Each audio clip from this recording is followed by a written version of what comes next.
Well, Stenhouse went to the garage, and he does not appear to be happy. Stenhouse got out of the car and was pretty pissed. So.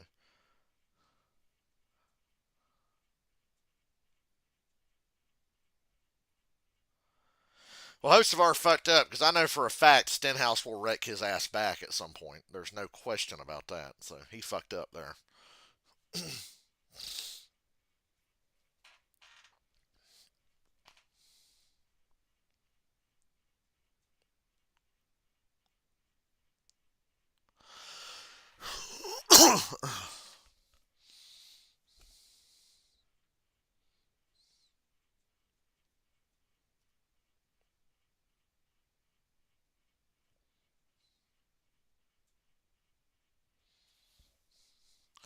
Can we get a Stenhouse interview, please?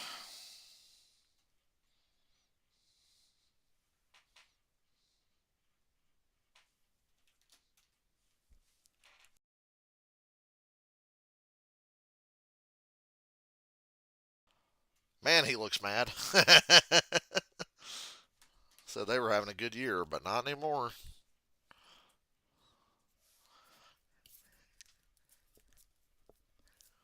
Well, he's got company in the garage. The 48 and the 4 are on their way.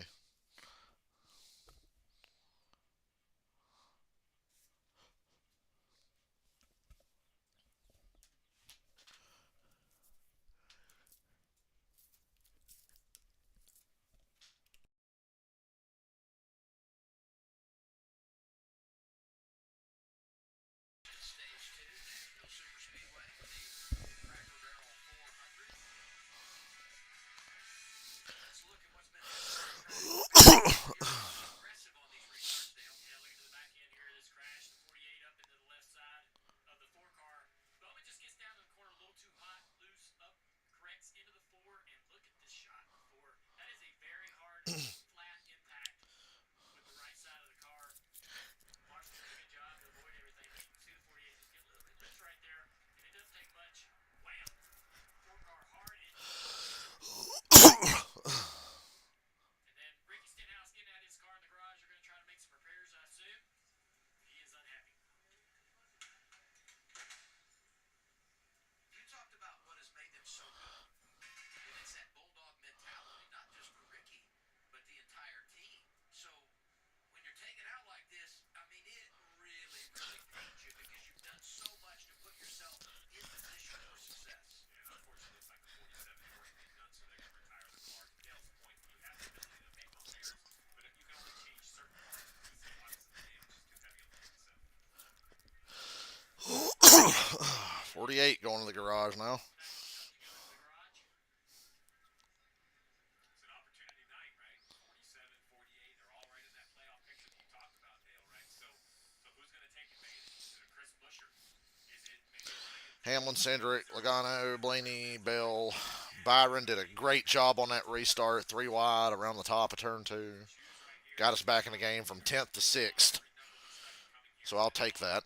The restarts time after time. Been watching races here all weekend. Way to go. Hey, shout out to Justin Allgaier for not giving one away yesterday. The whole time I went back and watched the replay of that race, I was like, ooh, how does he lose this one?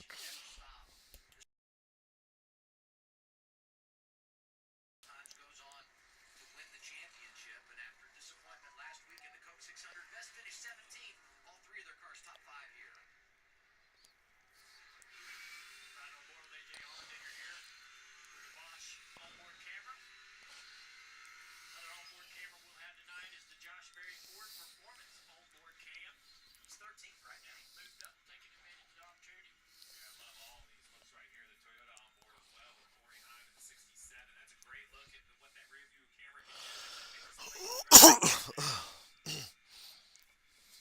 Talk about a busy weekend of racing here at Nashville. I'm second Friday in the Truck Series race, running full time there. He's finished top 3 in 8 of 12 races. Yeah, it's kind of hot in here. Congratulations. Roger Caruth got the win Friday in trucks. Last night, Justin Allgaier did it here in Music City in the Xfinity Series. We're ready for the restart as we get Let's stay close to the front of the field so we're less likely to get taken out. We're on the fucking outside of Nemechek. Well, we're one row in front of him. Big fan out there from Chase, and then Byron. Oh! There was about three almost ran. Fucking Nemechek just punted the 20. The 20 threw a block on Nemechek, and Nemechek turned hard right on him and turned one and wrecked him. Yeah, that was intentional. So that's two intentional wrecks we've seen tonight. Because Nemechek chased his ass off the corner and took him out. It's becoming a Martinsville Xfinity race. Last year, Bell led 131 laps in this race, and it came around on him here. Contact with the 43 of Eric Jones. Everybody racing tight for position. Jones to the inside here, and just Well, Bell went past when he Logano came down, on a he restart. was ready to give that up. He didn't like it. I think what happened there on the front straightaway, he just stayed with it. Yeah, I think I had John Hunter Nemechek as the guy. It was Jones before that. Let's take a look from on board. The prime camera for Chase Elliott. He's going to get a big view of this 20. Keep coming, easy. Down. Keep going. Good. Corn side, here. Right on board the Ryan Priest here, and you can see. Check. And I don't know if I think just a little bit of that. See his car wiggle a little bit. It's just paid. Let's take a look. Very little, if at all. Fourth caution of the night. 3 already in stage 2.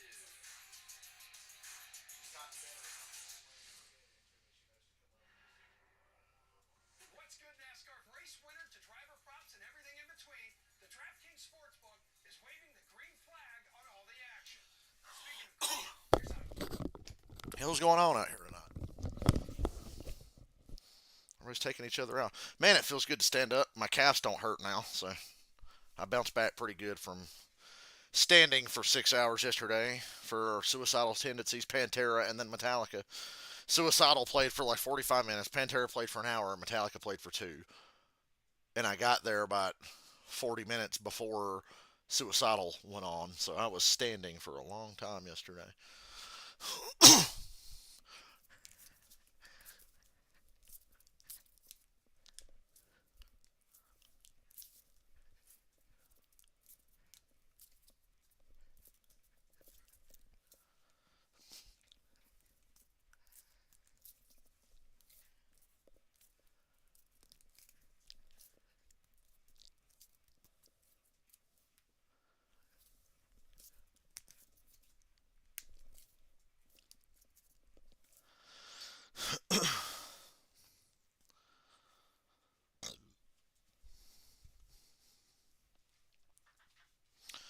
Don't worry, EO. I'm sitting back down. Come here, EO. It's okay. I'm sitting in the chair. You like it when I sit in the chair. I like Iron Maiden. I love Iron Maiden. I love Iron Maiden. I'm planning on going to see them several times next year if I can.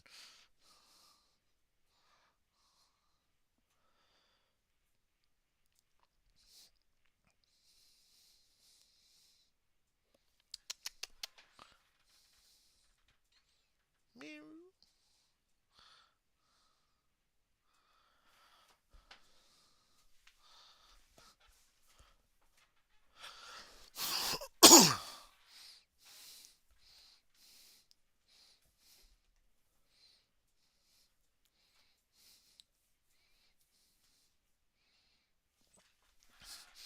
Who's Hocevar going to run over next? All the danger, drama, and speed without pit stops. Straight Well, honestly, I should be happy about Bell because he was one of the favorites tonight. He hadn't been a contender yet. love me some Reacher on Prime. This relief lap sponsored by National Debt Relief. When debt hits hard, National Debt Relief gets you back on track. J.J. Yalen. By the way, it was Eric Jones that wrecked him. I fucked up. I had the wrong Legacy Motor Club car. So, my fault. Tonight really is, right now, the land of opportunity. We talked about the lead lap, all these cautions bunching everybody up, and we talk about some of these drivers right around the country. I saw Dollar Tree and thought Nemechek, but Nemechek's in another car this week, so that's my bad. Marty Reed moment. I thought it Good thing nobody's watching anyway. So that was Eric Jones who wrecked Christopher Bell. I love when I'm just that wrong. I saw Dollar Tree. I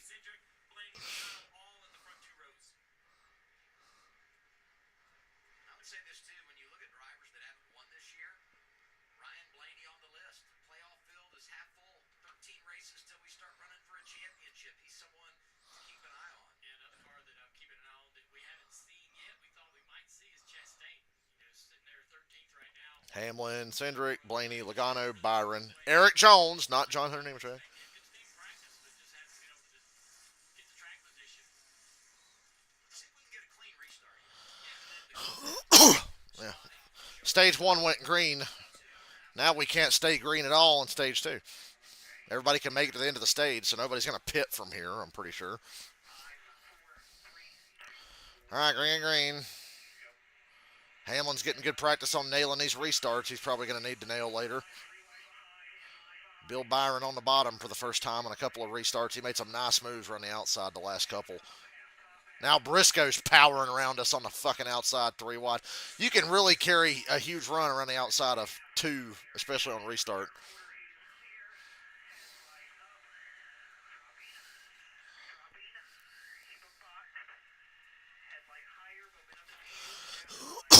Blaney going for second as Hamlin drives away.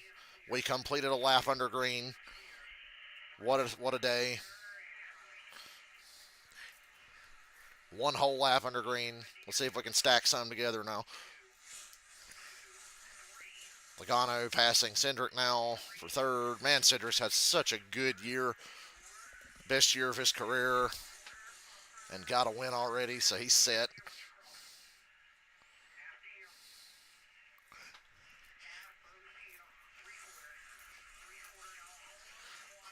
Penske came to play tonight. Penske's strategy has been on point tonight. I think Blaney's got a car good enough to win. Logano's always going to be a factor to win if he's anywhere close to the front, whether or not his car is capable or not. But their strategy has been on point. Clusterfuck back here with the 2311 cars. Reddick's got a problem, I think. Plummeting positions. Oh, God, if that wheel comes off while he's running 3 wide.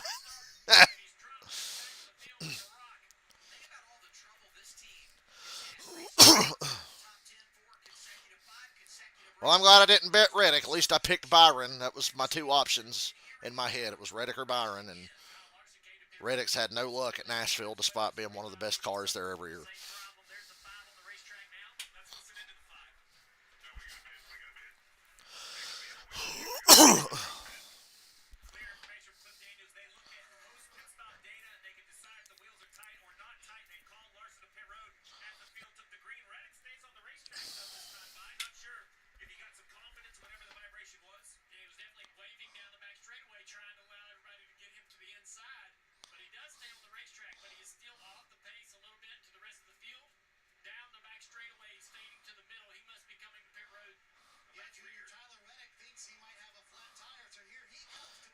He's pitting this time. I would say it's been a couple laps.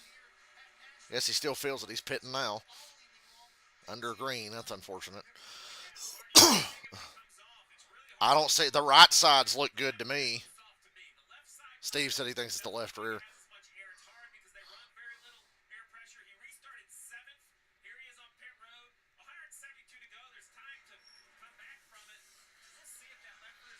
I'm just pitting you.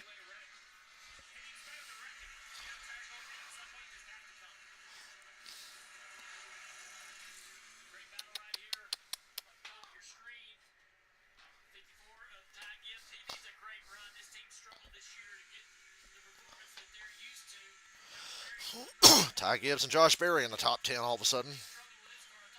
Them wrecks slowed a lot of people down and shook up the middle part of the field. Of course, despite all that, Kyle Busch is still running 23rd. Oh, there was almost a wreck off of 4. Who was that back there? Oh, well, there's the wreck. There it is. Corey Heim got turned by Keselowski. It looked like Heim might have come up on him, or I don't know. I saw that happening off of 4. And they didn't zoom in on it in time.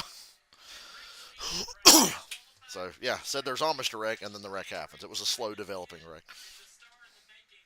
Toyota 2311, they believe in him. He's a rocket in the truck series. Good break for Reddick, I guess. You can't make it up. I mean, the one driver that they had, Bubba, Talladega, outside of that, I mean, these are the highlights, right? This is the good news that they had this spread. There have been so many tough moments for this organization. Let's see how this happened. I really was expecting He comes up off the corner and just tries to clear in front of Keselowski, and he ain't clear. turn 4 and just doesn't get And gets wrecked. Wrecks himself. Brad didn't hook him on purpose. I'm sure Brad was angry, but hey, Hocevar missed it. He was racing inside the top 15. Corey Heim gets his first rear end next gen car impact. I'm sure that felt good.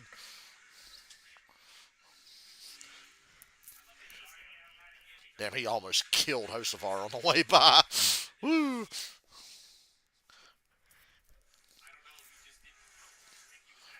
Damn, what happened? Stage 1 was nothing like this. on the exit of this corner, the wall sneaks up on you quick. Much closer, you're right. Yeah. So you run out of room, and there's a lot more room off of turn 2. Very tight exit off of 4. Let's listen again on this replay.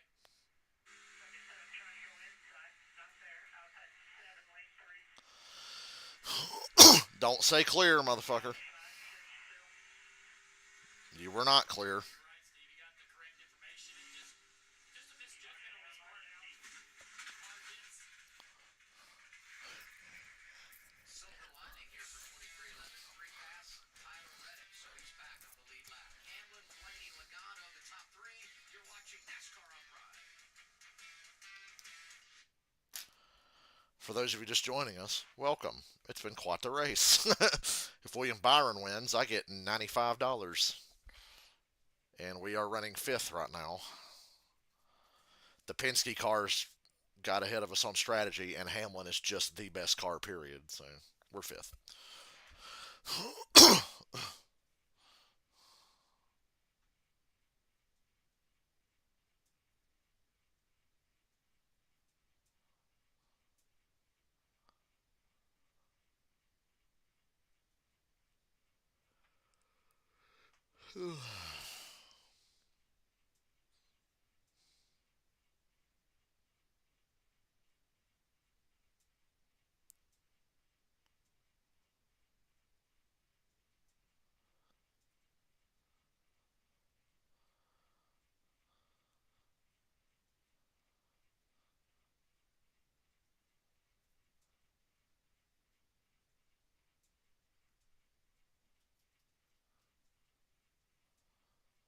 Been a lot of poor decisions made in this race already, and we're still not even halfway.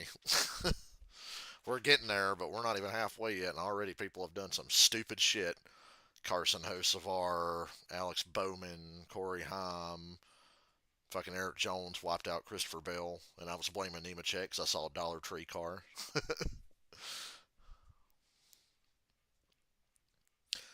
2 reasons. I saw Dollar Tree, and Nemechek drives that car way more, it seems like to me. And Nemechek has actually been a lot better than the 43 this year, so I just assumed, oh yeah, he must have found his way to the front.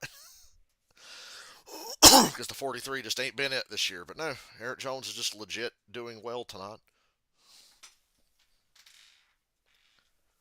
And wiped out one of the pre-race favorites, so good for him.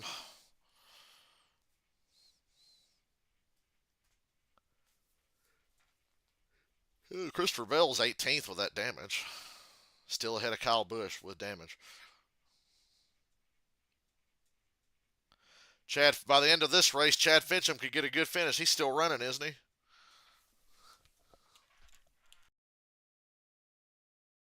With all the problems in this race, Fincham might get a lead lap finish. Who knows?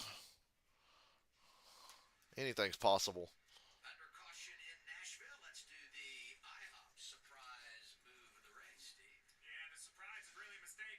Corey Heim, the driver at the 67. 15 truck wins, only his 5th Cup start, but this young man, tons of talent. Should have had 16 on Friday night, but they got beat on strategy, and I'm happy Rajai Caruth won that race. Just as Dale pointed out, loses track of what needs to be a whole lane left. He doesn't leave enough room, drives across the 6 snows. Next thing you know, Corey Heim out of the race.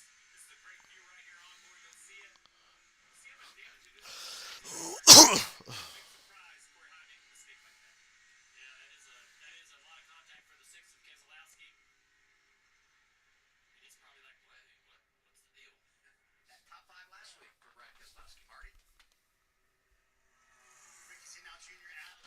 Stenhouse interview. Lap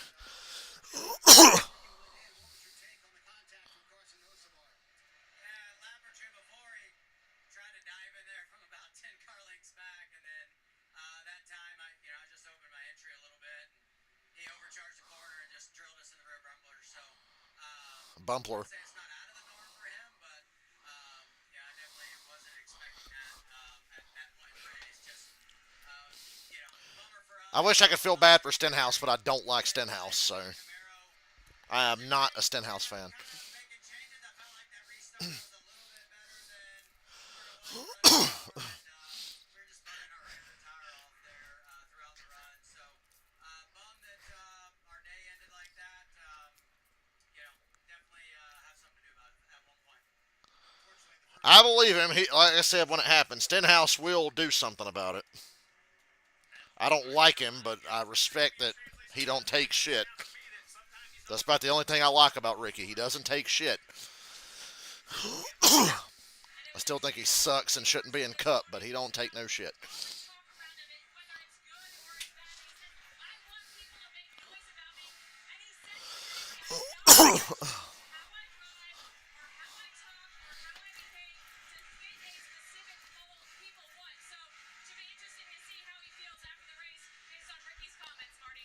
Just to follow up real quick on Tyler Reddick, it was indeed the right front, actually, Steve, that was down, and it was down by 20 pounds, Billy Scott told me. They just pitted again, so now he'll restart 30 with one of the quicker cars in the field.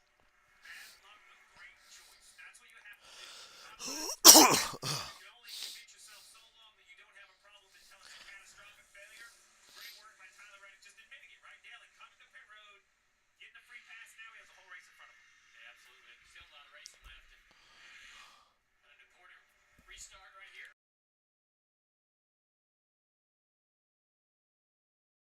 Caution free stage 1, 4 cautions in stage 2. Damn, Denny Hamlin just killed that restart. He rocked it. He gone. Denny Hamlin is gone. And William Byron's making that 3 wide around the top move again. Make it work. Yeah. Every time William Byron restarts on the outside, he passes at least a row of cars.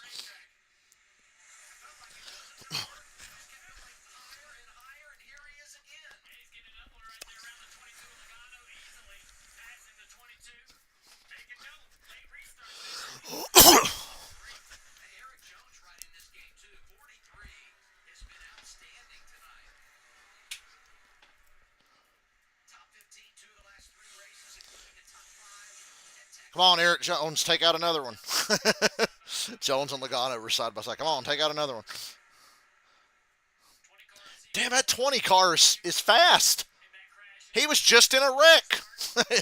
He just passed 3 cars at once.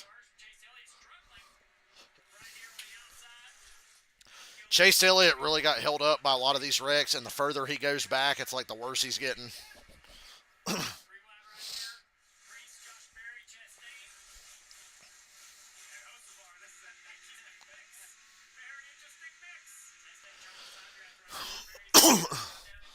Damn, Vangersbergen fucking packed it in there on Custer. Ty Dillon's passing Kyle Larson. What is going on? What is going on around here? Jones and Logano were stacking up the whole field basically while the top 3 cars drive away. Oh. I'm third. I'm happy. I'm third and away from all these idiots.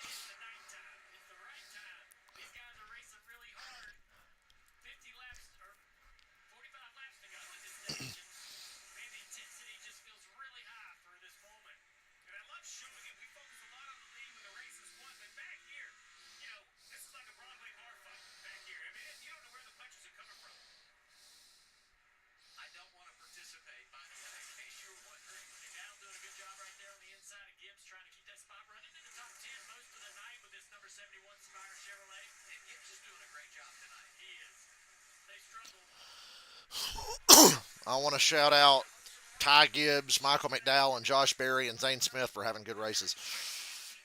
Surviving. And Eric Jones because he's still 5th. He got passed by Logano, but he's still top 5. Thought Hocevar was going to wreck his own teammate there for a second. They got real close.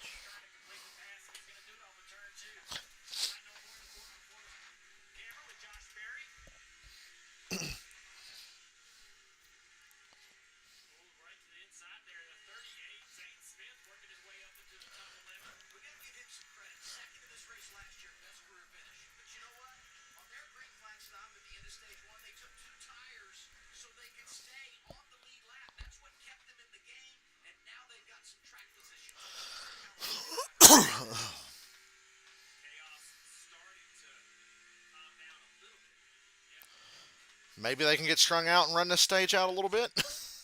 Calm it down. Got 4 cars out of the race. Pit reporter Trevor Bain. 20 years old? He ain't 20 years old no more. Think about that. He's only like 35. 2011 Daytona 500 was 100 years ago, and this dude's only in his 30s. Just a minute ago, though, they're still looking for some more speed so they can do some strategy. Take a listen. Still working on it. We're not too far off my pace to do anything crazy here. We'll just get up another car until we get it driving better, and then we'll try and do some off strategy stuff later, get some transition once we get the pace better.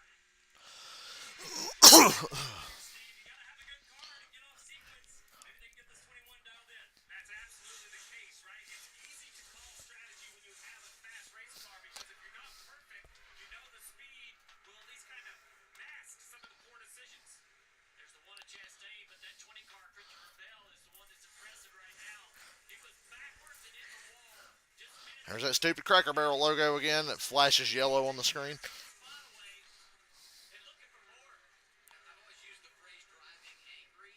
Maybe just additional motivation as the adversity. We hadn't talked a lot about Bell hanging there, fifth, seventh, eighth, gets involved in that accident, and since that time, he is just really driving that thing up through there. Wrecked and corrected. I mean, is that like very rarely do you hit things that make you go faster, but sometimes it happens. It's kind of like Edwards. He did hit on the left rear, so Stick the landing, right? right, didn't Bell like get spun all the way around and hit on the left side when he got wrecked? Yeah, they're about to show the replay. Basically holds the spot. You know, they fight over the bottom lane. So he's not going full speed, but this is not zero contact. I mean, he's going to go all the way up. Watch this contact like It was more on the left side, yeah. Yeah, the lucky part, I think, is there's All that did was give him one of them 2007 Twisted Sister cars. Blaney's catching Hamlin. Believe it or not. Without the help of traffic, as Denny's in clean air right now, and Blaney's running him down on 2 tires, and Byron's sitting right there in third, just under a second back. Really, really good stuff to keep him not just in the game, but advance forward after starting 15th. And they got a chance to take the lead here. used to talk about gambling. Hey, let's try something. Specifically how they're won. The top 5, they call the race in what I would consider an absolute gamble. That has become the norm. What a gamble is now is something outside of even perception or the idea that you would even try it 5 years ago. These crew chiefs continue to move the line. We see it a lot in other sports as well. Data analytics have changed the decision making. You see Jonathan Hatzler at the bottom of the screen. You and I spent some time with him at Team Penske, Adam. Just a great conversation we have with Jonathan, him, his relationship with Blaney, the trust they have in one another. Great leader for the team. Absolutely. He's the coach. Blaney's the quarterback. Coming to the halfway mark. Hamlin, Blaney, Byron, Logano, Eric Jones.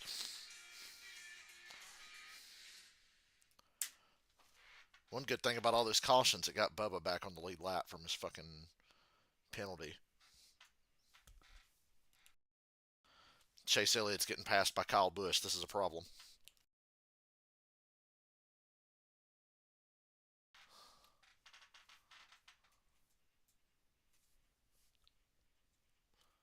'15th to 25th is Kyle Busch territory these days.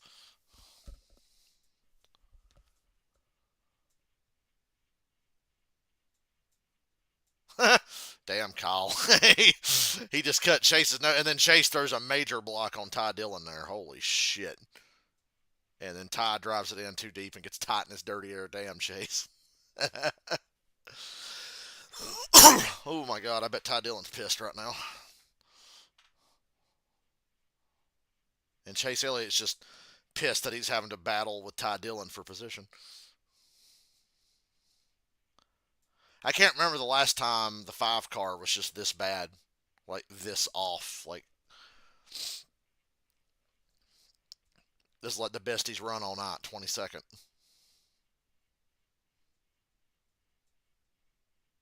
'21st now. Well, he's fighting for 20th, actually.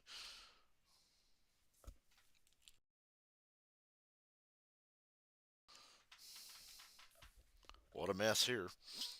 Larson, Ty Dillon, Bubba, Reddick. Ooh, Bubba. Oh, man. Cut his own teammate off there and then swung to the inside.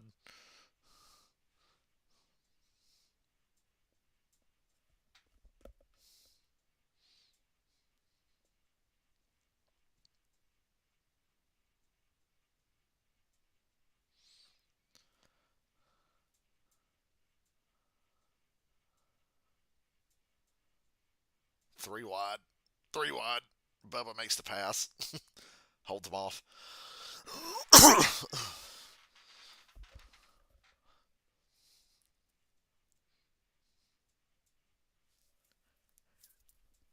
Been green for a little bit, but they're trying to make sure we don't go green very long. How they're racing around 20th.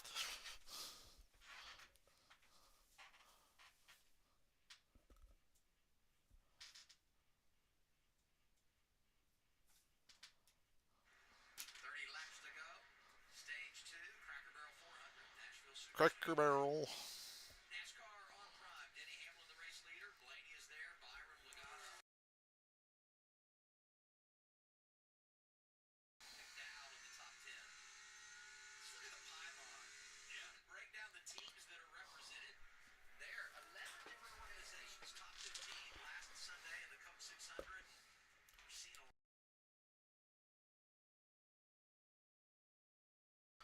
Spire has 2 cars in the top 10 again this week. Hocevar's not. McDowell's 10. Hocevar's had an interesting journey to get to the top 10, but he's there. St. Martin's on this 11 running a little bit higher. I don't know that he's really pushing the car all that hard. Kind of closing the gap here, though. Kyle Busch up to 17th. Then Vangisberg in 16th. you look at the season for Blaney. Highs and lows. 5 DNFs tied for the most in the series. And then you look at his numbers here at Nashville Super Speedway. Kind of the same. Couple of nights where it didn't go his way at all. The other two inside the top 10. A little bit faster that last lap. You He's faster than Denny, but making this pass is a whole other thing. So right there. These two get to racing pretty hard. Right to the outside. Oh, woo. I think Denny was just trying to get up in front of him when he saw Blaney peek outside. He wanted to get up in front of him and put him in dirty air. I'm sitting there in third place, hoping these two just fuck it up. he's getting the information of the car behind him. Big arc, so that means he's up on your right rear. On entry.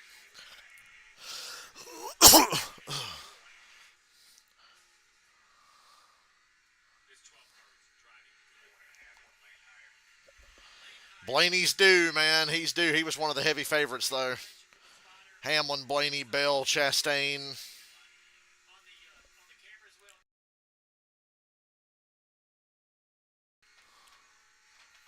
Oh, hear him on that throttle. Just can't really finish the throttle. Has to be careful going back to gas. 12 has to be a little careful because when he jumps to the outside like that, he knows the 11 when he pulls up, that's going to steer that dirty air across the nose of the 12. Like right here. The 11's going to purposely kind of shut that air off. At the same time you go over those bumps, you can be in a bad situation if you're not careful. Catch a lap car right here, but not much lap traffic beyond the 66. Chad Fincham. Clean air for Denny Hamlin to work with. 25 left to go. Chad Fincham cameo. Tired. Doesn't need to push the car any harder than he has to. This asphalt or this concrete's brushed and abrasive, and you can beat the tire up and really use it up and nose over on lap time late in the run. So he's probably running just hard enough to keep that 12 car bother back there. Jim. And Blaney surprisingly quiet right now on the radio. That car very good on the long run, but Steve talked about the grief he gave Team Penske last week. And well, Jonathan Hassler said, I don't know why people are so worried. Yes, we have 5 DNFs.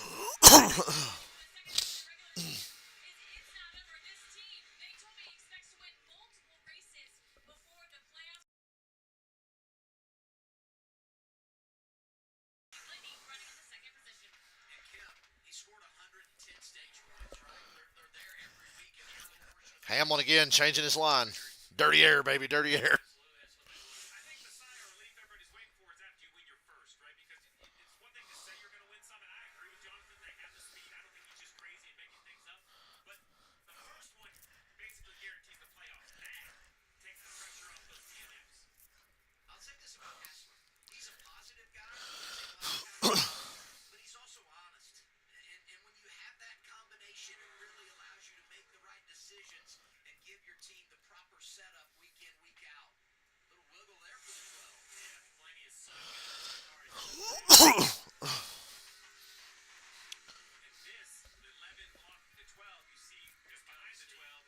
Blaney going to make this pass on the outside? Almost. He almost got to the right rear. Man, 21 to go. That's a long time to hold this guy off.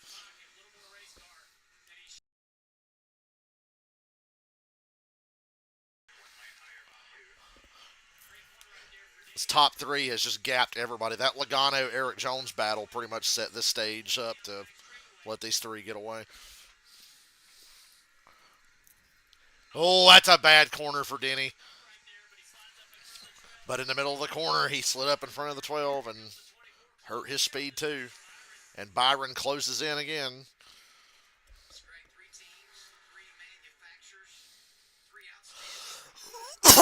That's the top three organizations for sure.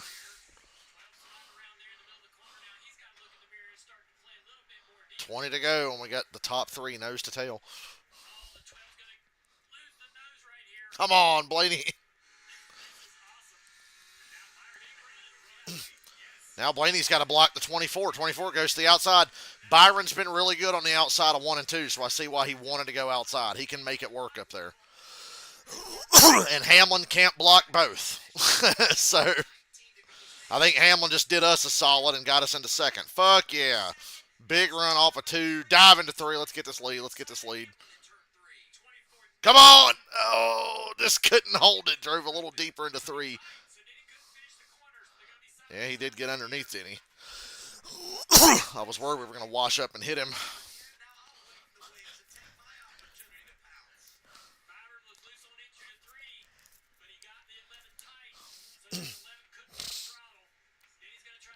Denny air blocked the 12. Byron took a run off the top, down the back, into 3, and he's been side by side with Denny for a lap now.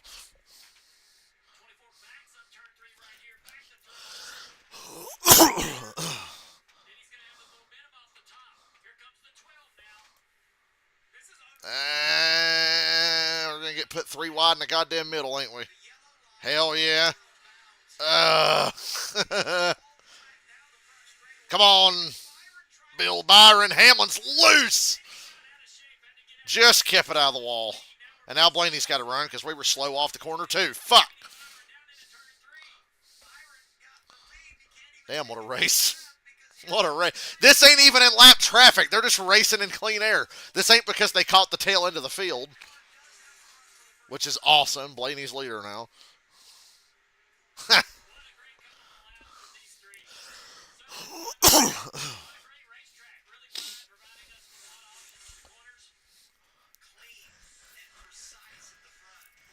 Blaney, Byron, Hamlin, Logano, Jones. Damn, what a battle. Stage 1 was totally misleading.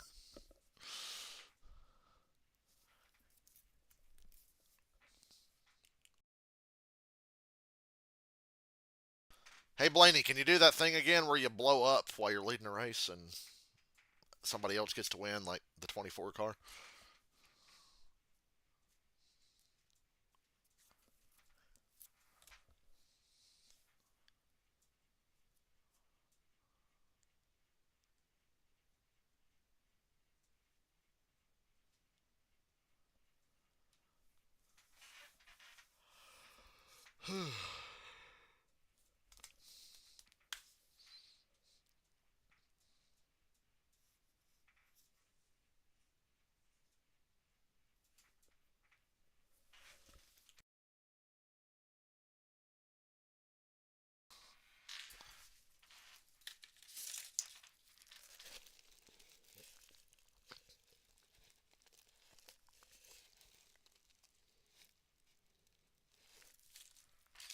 Man, am I thirsty.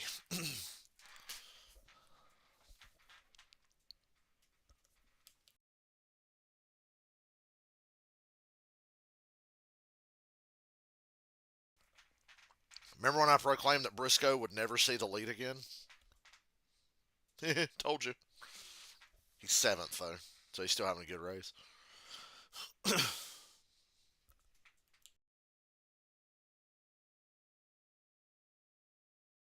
Did he just fucking try to move the 2 car off the corner? That's what it looked like to me.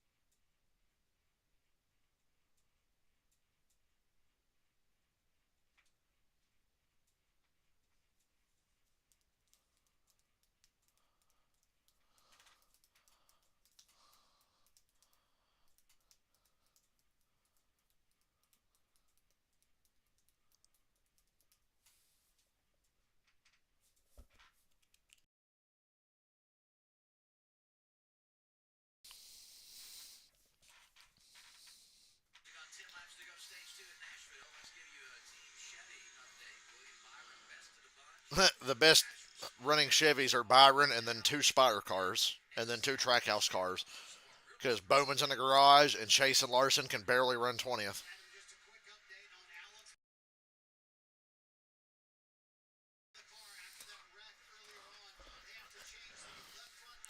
Briscoe just got passed by Hosevar. So Briscoe's back to 8th and about to go to ninth because here's Zane Smith. The 19 got a problem.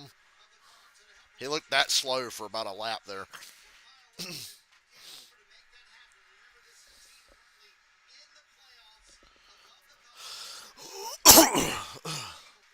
Hamlin's fallen 2 seconds off the lead since Blaney and Byron got in front of him.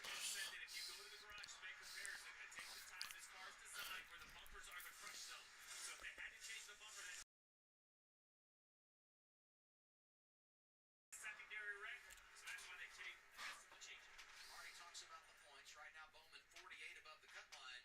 And then I go to Chase Briscoe. Starts on the pole.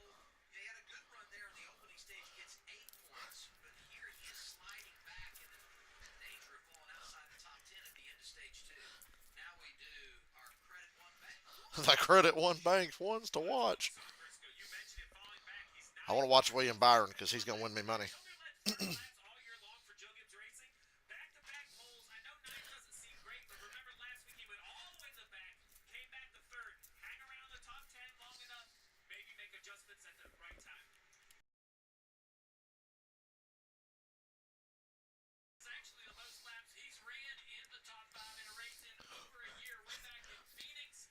The most laps Eric Jones has run in the top 5 in a single race in a year.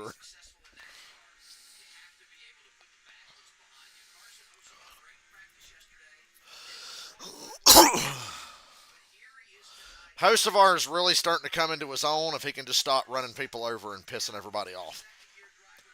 Because it's the second week in a row now. I'm really impressed.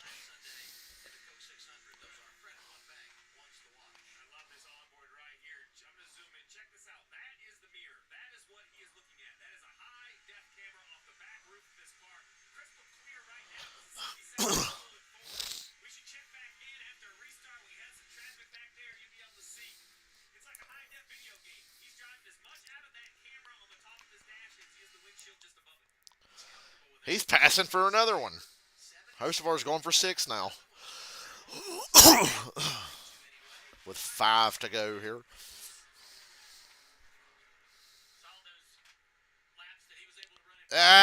Loose.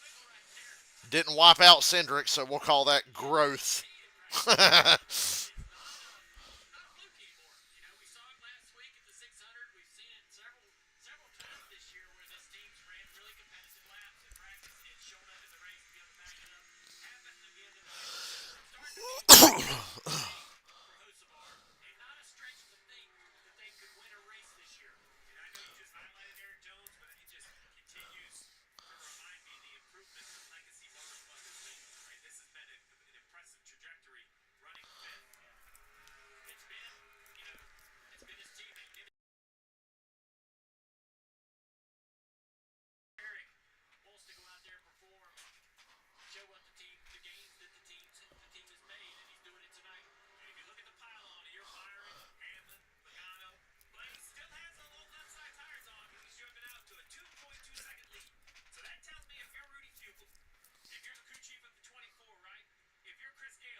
And Blaney's fast. 2 to go.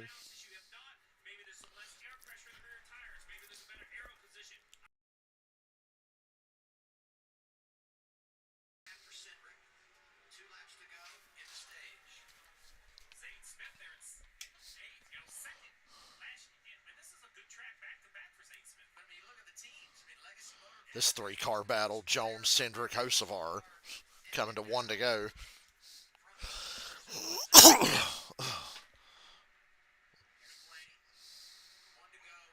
What a dive from Hosevar. 1 to go for Blaney. 2.5 seconds ahead.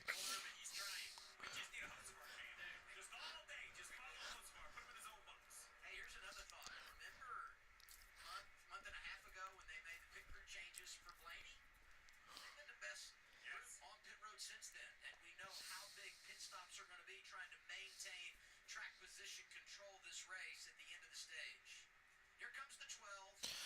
Ryan Blaney, stage 2 winner. So Hamlin and Blaney won the stages.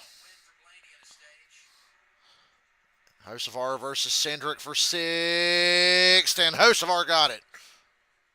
No, they said Cindric. I could have swore it was Hocevar. Marty Reed again.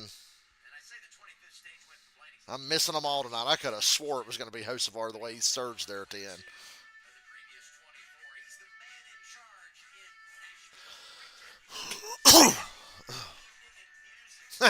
They just showed onboard of Stenhouse getting pissed. Hello, Missy O. Ow. Is that like a meow of approval when I start petting your little head?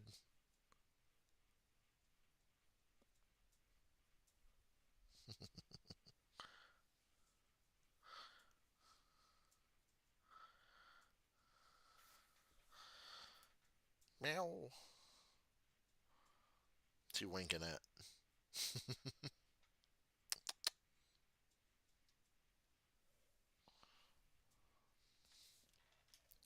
Well, I'd like to thank nobody for hanging out tonight.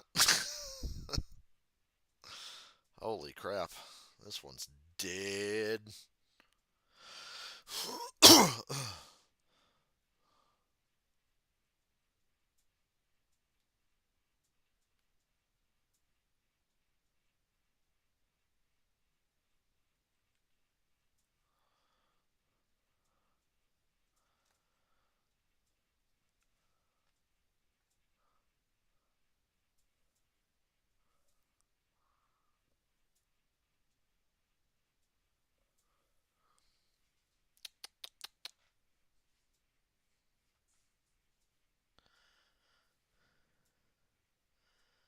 EO.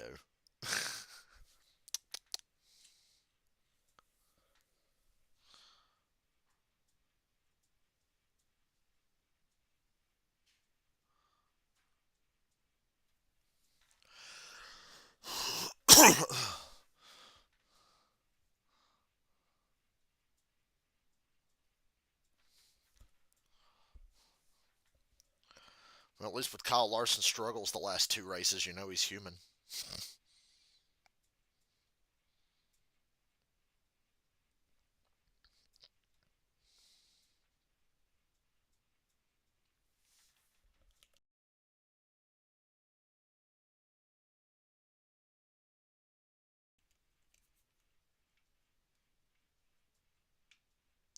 Denny Hamlin said he was losing rear grip but didn't feel comfortable. That was obvious just watching the race.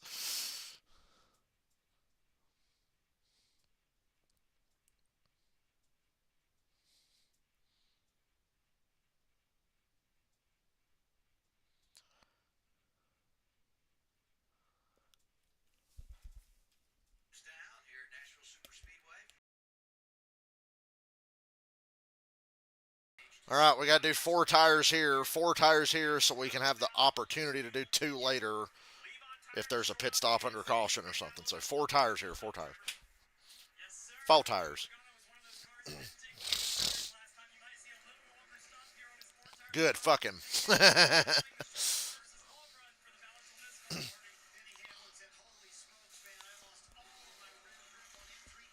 Oh, Joey almost took the gas man with him, but they kept the can in the pit box, so that will not be a penalty.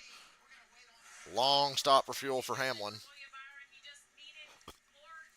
Is Joey Logano really about to win this race off pit road?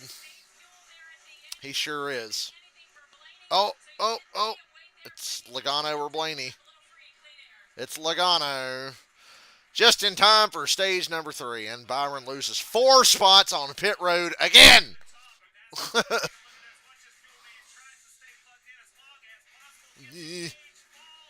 He kept it in the box. He kept it in the box, it looked like. I'd penalize him anyway, just to be sure. Well, Byron, if you can get on that outside lane, take it. It's been real good for him tonight.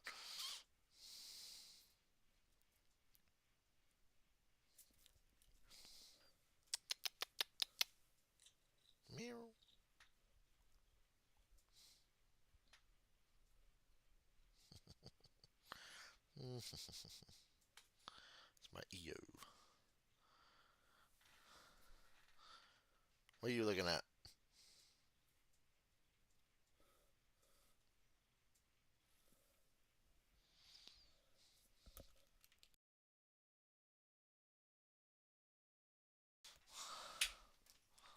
Pancakes. Hold on, I gotta unmute this so I can hear it.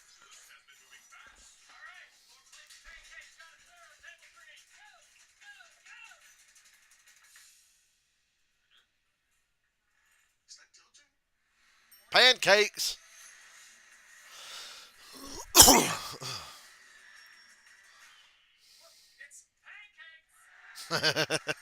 Pancakes.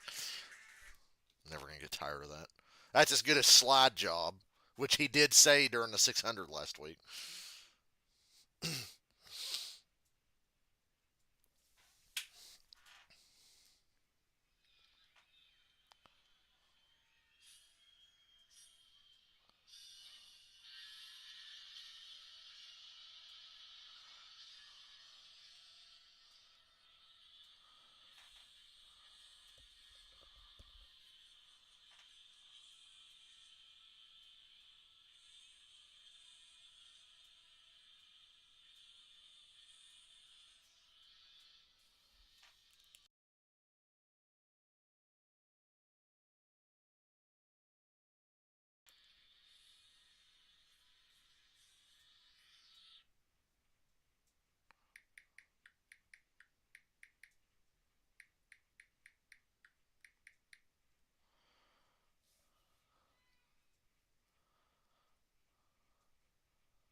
Pancakes. Eric Jones, where's he at? Is he really third? I was too busy being mad about Byron losing 4 spots on pit road again.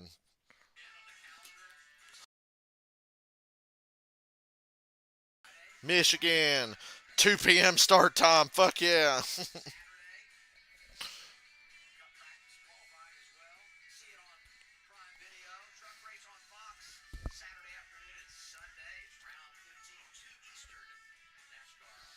NASCAR greenlit 22, no penalty. Let's take a look. First thing is the can plugged in when the car leaves the box? It isn't, and does the can go out? So we're going to see the gas man. He gets it unplugged before What a surprise. Joey Logano narrowly avoids a penalty. and slides. Check this out. Man, I need to go to IHOP again. We got one about 30 minutes from here in Shelby. I ain't been to IHOP in a long time.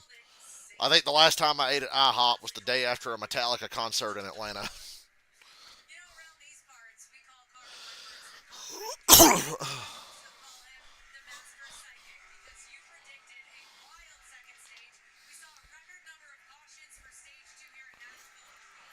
I had no clue it'd be that exciting, though. I mean, and in the 19 to go, watching the 3 leaders up there swapping the lead, I think there were 3 lead changes. Totally unexpected and exciting.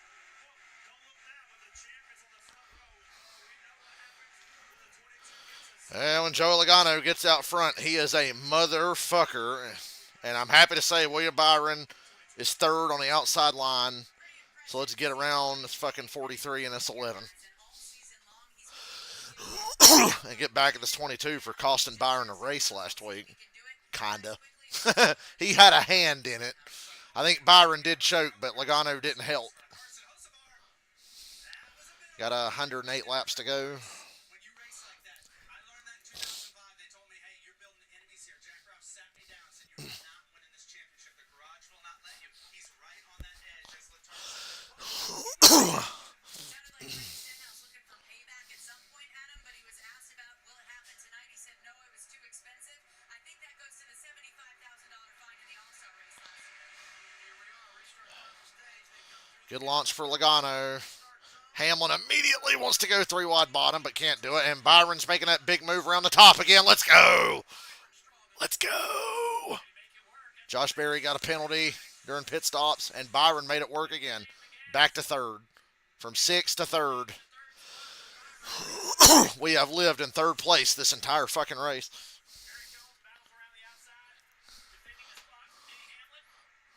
Worried a little bit right now. He's 5th. Be careful blocking that 43. He'll run you over. That's Christopher Bell. Cracker Barrel jump scare. Wreck in the back. Ryan Priest. What is it about early in these runs? There's so many wrecks. Is it because they picked up all the rubber off the top and there's just not as much grip up there? And guys are busting their ass?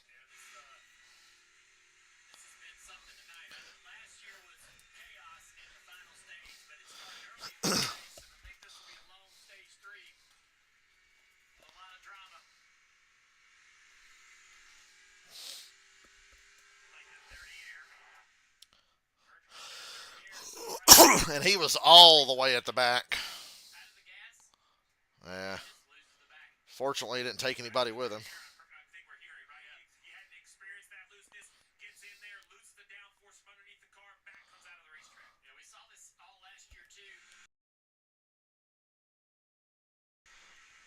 Nashville seems to be very inducive to chaos.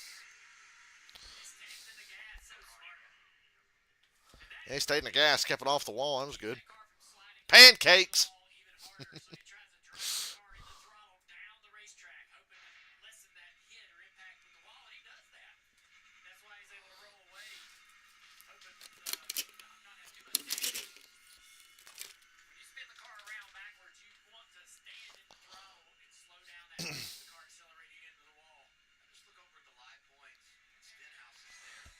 All right. I will be right back.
My favorite part about that Earnhardt documentary on Amazon, I love when they were going season by season through the 80s and into the 90s because Earnhardt's career was so fascinating, especially through the 80s.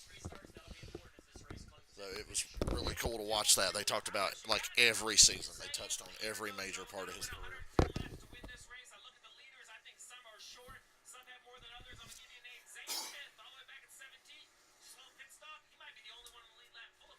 And he finished second in this race last year, just kind of finding his way, very comfortable at this track.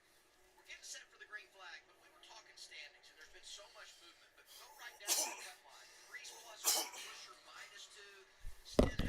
Because Stenhouse and them guys had trouble. Bubba's back 52 above the cut line. He was 19 above coming in. He's 52 right now. Hopefully we can get through this race. Scotty Allmendinger started the day with a stop and goes penalty after an infraction. He's up to 21st.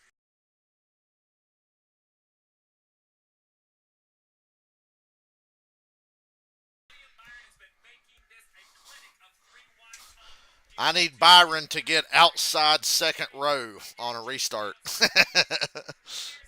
Then I'll win some money. Starting bottom this time. The question is, did Eric Jones take a note? Will Eric Jones, who's now starting outside row two, will he take it the outside? NASCAR Insights has Byron number one on restarts today. It's obvious when you look at the replay. That option. Goddamn Penske cars.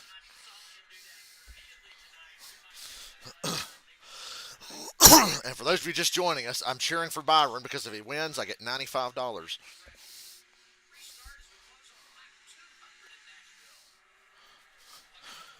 Joey's going to be hard to get by. Nobody took it three wide around the top around Byron, but Hamlin's like, God, that outside's really good. If you're starting first, you want to start on the inside. But Dan Blaney took the lead from the outside. So, oh, maybe I'm wrong. Reddick just about ate shit down the backstretch. For the second week in a row, Reddick wrecks, but didn't really wreck. Although he did hit the wall pretty hard at Charlotte last week.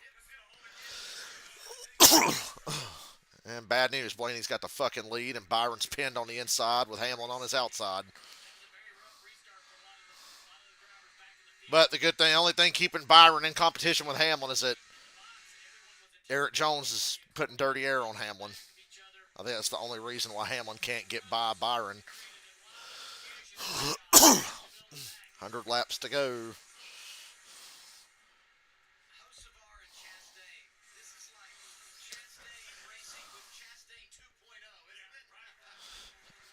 Chastain is being visited by the ghost of Ross Past.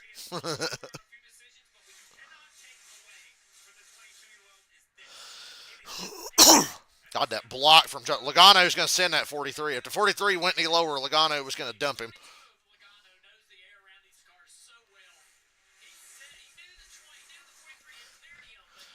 Oh, look, Jones and Logano holding up the entire field again while the car in front of them drives away. They've been really good at this tonight, the 43 and the 22, slowing the entire field down behind them. And Blaney's just driving off.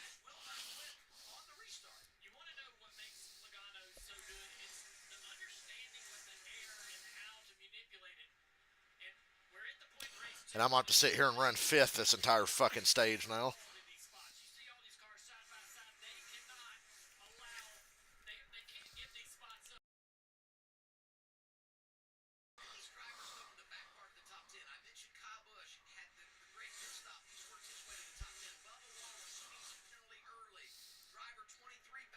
Goddamn, Bubba and Kyle Busch are in the top 10. Larson's 10th. Where'd these fuckers come from?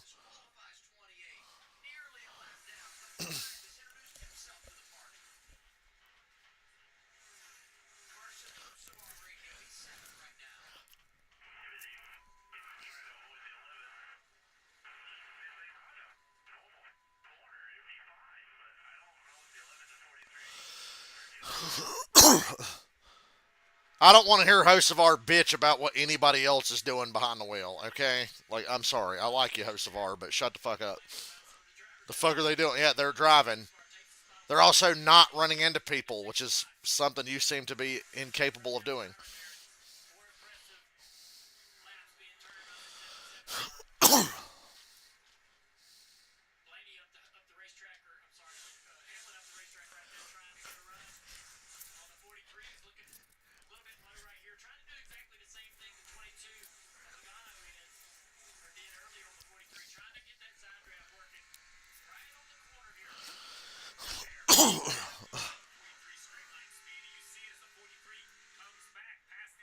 Yeah, seriously.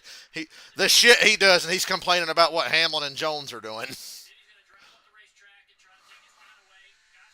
Opening the door for the 24 to get under that 43. Let's go. One at a time, Willie B. One at a time.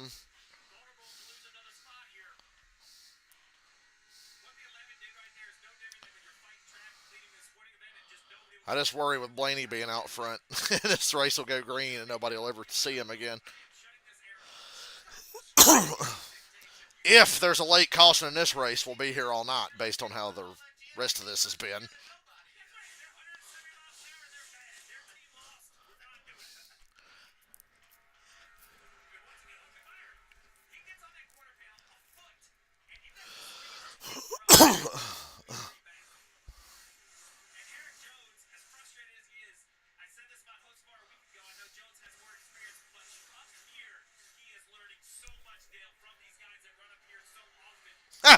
Eric Jones has been in Cup for like 8 years, and they're talking about he's learning so much because he never gets to be at the front.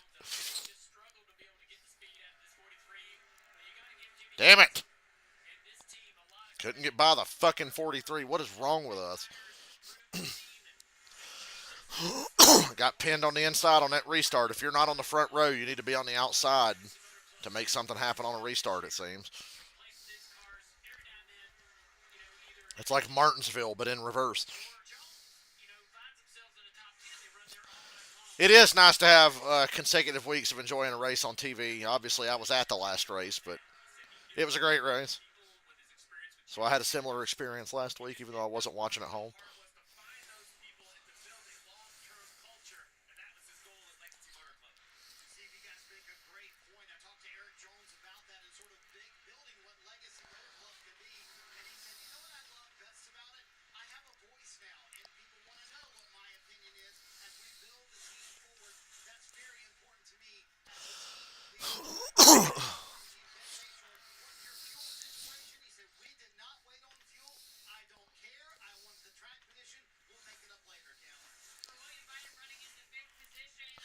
We are better than fifth, goddammit.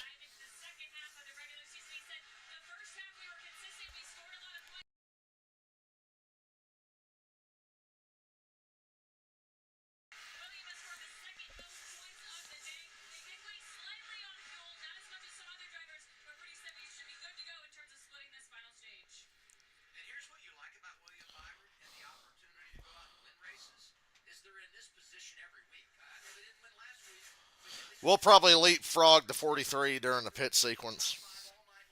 And hopefully the Penske teams will go back to sucking on pit road and we can get Logano too. Grasping at straws. Trying to figure out how I'm going to win money. Ooh, Denny going for second.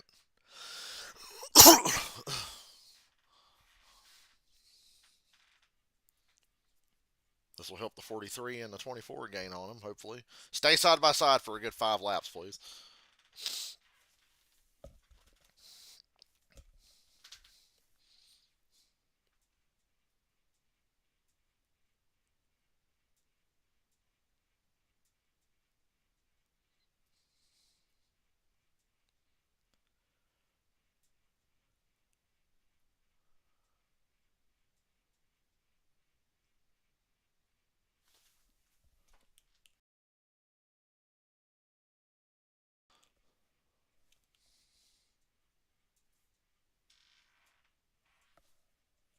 Chad Fincham still running.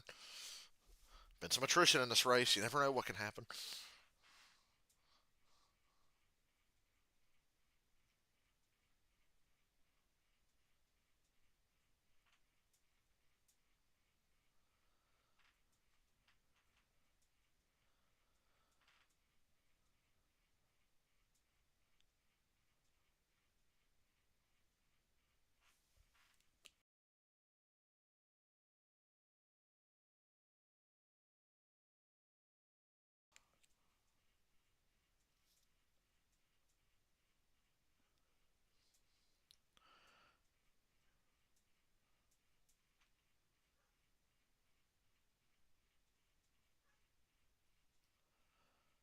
Hamlin drove away from Logano before the 43 and 24 could get there, sadly.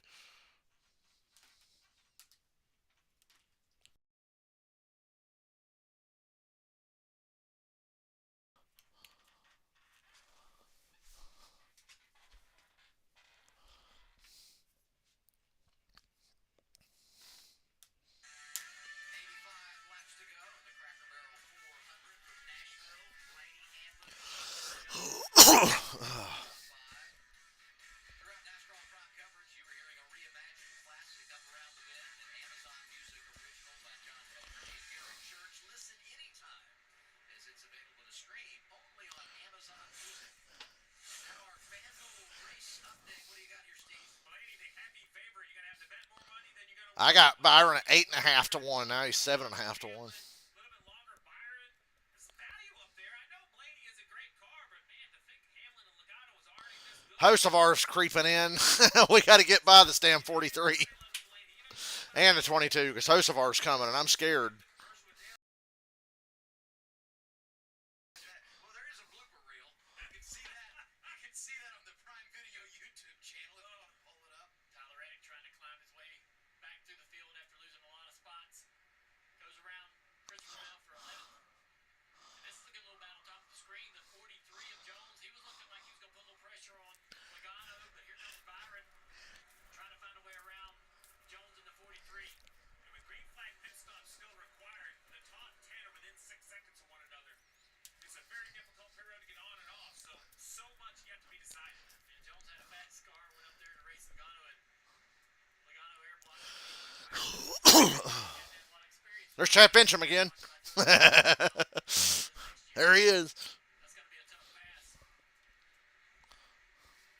You know, I was talking to Carl yesterday. We did a little pick car ride, and I asked him about the residual impact of a bad lap here because I mean, it's so much about rhythm as things get tight off the corner here between these two Toyotas. But once you get blocked, you get out of shape. Now it takes. Yeah, that's the problem. Especially on the restarts, if you lose a little momentum by getting in dirty air, everybody takes advantage of you, puts you in bad spots, and it's hard not to lose multiple spots. Kyle Busch being top 10. What's going to happen? Something bad will happen, surely. Got the spot. Now he's going to lose it again. Marty.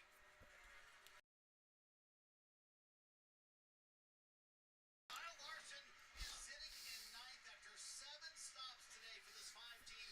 A lot of work under caution on this car going under the front hood at one point to make several large adjustments to the 5 car. And as Cliff Daniels promised, he told me earlier today, it might take us all night long, but we'll be up there. And guess who was the third fastest car on the racetrack on that last lap? Kyle Larson's one of the 3 fastest cars. He's running 9th. Saying this team is scrappy, they'll eventually find a way. Well, they've done it. Yeah, I didn't think any of us wanted to count them out, and they have done it the hard way. There's not a lot of speed in this race car, but they've been patient and smart. Championship team, this is what you do. This is how you win championships, is taking a bad car and getting a good run with it. Another driver that's having there in 14th place. You know, Stewart Haas Racing now to Haas Racing. It's been a tough couple of years for this program and this team. We really didn't know what to expect out of this car this year. A lot of turmoil, and they've been able to really struggle on the racetrack and put cars out there trying to figure out what can make Cole comfortable. And they're grinding one out tonight, trying to get a top 15 finish. Byron has lost some pace to Jones right there, and Jones has drove away, which I'm a little surprised by that. Jones up the racetrack, and Hocevar is now trying to track down this 24 car on the long run. Trevor. Yeah, a couple spots behind Carson Hocevar, the 23 of Bubba Wallace. Remember earlier in stage 1, he got that speeding penalty and had to come back down pit road, but they have fought back to 8th place here. One of the fastest cars on the track. We can't slip back and get passed by Hocevar now. Come on. Can we short pit? Obviously not yet, but to gain the time we need, I feel like we're going to have to short pit. If you can overcome that and finish in the top 10, and it's that kind of a run that gets Chumba Casino. doesn't offer momentum and adds a lot of belief to the team. And you look at the standings, plus 53 right now. The team circle on the calendar as the motivating moment of the year, right? We're going to focus on the highlights, the wins, the great run, great this, but sometimes it's the great recovery, or when your relationship or teamwork's been tested and you persevere. Yeah, Bowman getting wrecked. Kyle Busch being mid, Busher being mid, Priest wrecking, Stenhouse wrecking, has put Bubba in a good spot, and he's running top 10. So I hope he can finish 8th or better. Get something out of today, because he's had 3 just shit races in a row.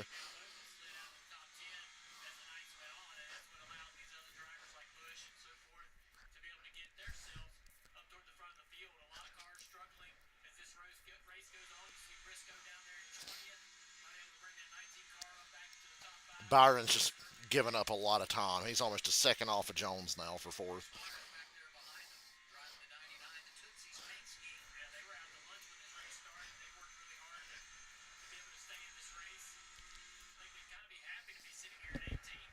What's up, Karen? It has been a really, really good race for the second week in a row. This race has been similar to the 600 in overall quality and excitement. Blaney and Hamlin definitely have the dominant cars. I would say Byron's probably third best car, but he had to restart on the inside and got pinned down, so he's running fifth now. Eric Jones is fourth, Logano's third. Hocevar wrecked Ricky Stenhouse, but now Hocevar is up to sixth and catching Byron for fifth. Bubba sped on pit road during the first green flag stop, went a lap down. He's up to eighth now. Larson started like dead last and got put back there twice. Now he's ninth. Kyle Busch is 10th. Hocevar wrecked Stenhouse on purpose. Eric Jones wrecked Christopher Bell on purpose. Corey Heim wrecked himself off of Keselowski's front end. Briscoe started on pole for the second week in a row and hasn't done shit for the second week in a row. He did fight back and get a good finish last week, but I don't think that's going to happen tonight. And I've been talking to myself for a lot of this race. They're in the fuel window now. Nobody's going to pit for another 15 to 20 laps, but they're in the fuel window. That's very important considering, last year. We don't need another repeat of last year.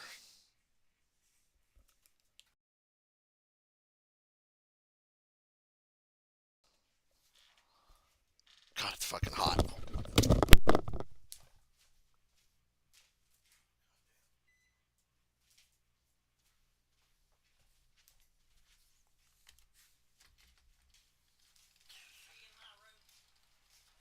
me look in my closet. I think she's in your room.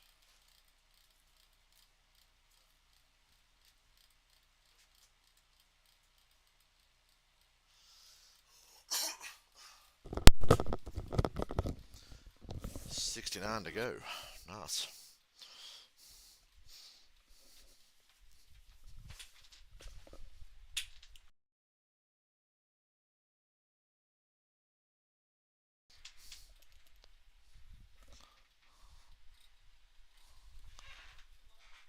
Yeah, I'm planning on it.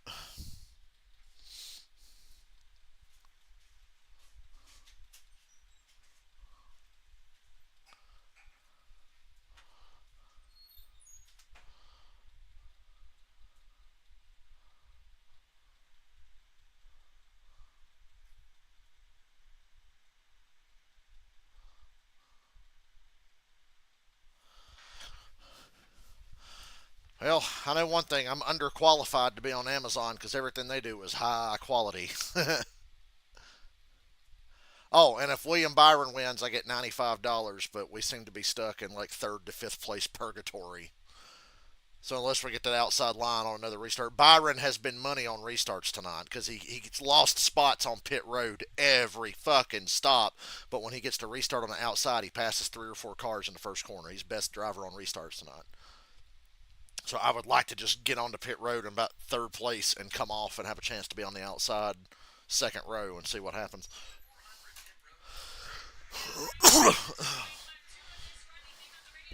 Blaney's fucking kicking their ass right now and has been for a while. Logano actually won the race off pit road to start the third stage. Logano was leader, and Blaney beat him on a restart to take the lead back.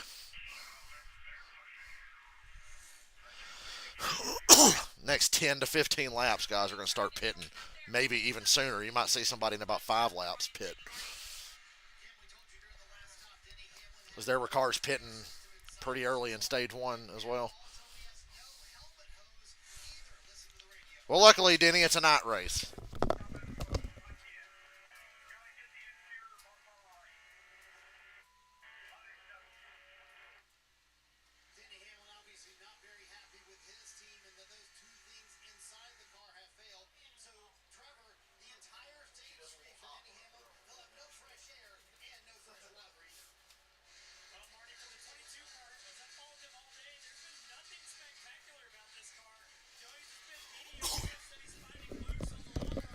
At one point tonight, the Penske cars were 1, 2, 3 because they played strategy to get to the front.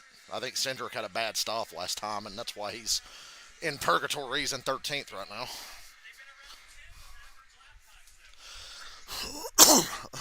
Yeah, Joey Logano has the 10th fastest car, but is running third, of course. All of these crew chiefs are watching all the data for all the different teams to know how hard they are pushing. So if we take a peek at Blaney and how much fuel he's burning, take a look at our burn bar, miles per gallon. This is basically a 4.5 miles per gallon. 12 to go.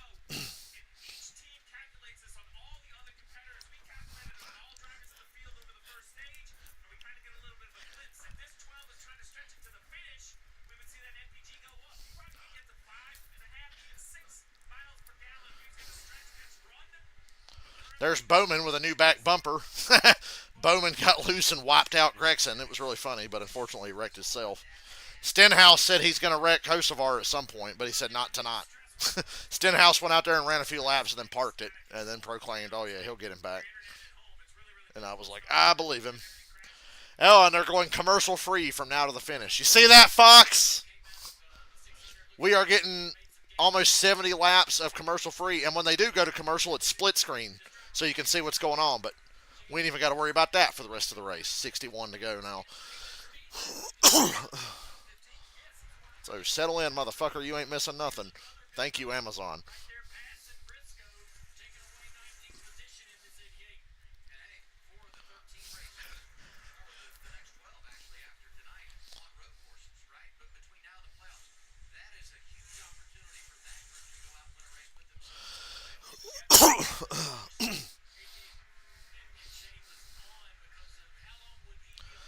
I guess now's my weekly time to remind you that remember a couple of weeks ago before the All-Star race, I said we're getting to a point in the year where we're hitting a fun stretch of racetracks, and I think things are going to really pick up. Well, here we are, third week in a row of a really good race because Wilkesboro, Charlotte, and now this.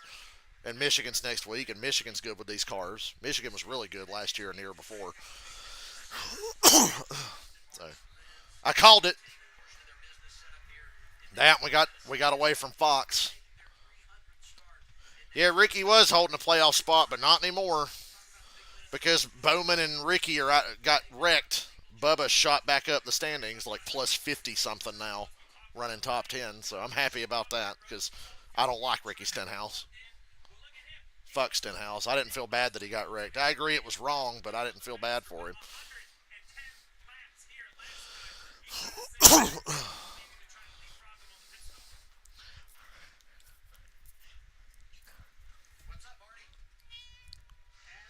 Ozzy and EO. I got two cats meowing at me.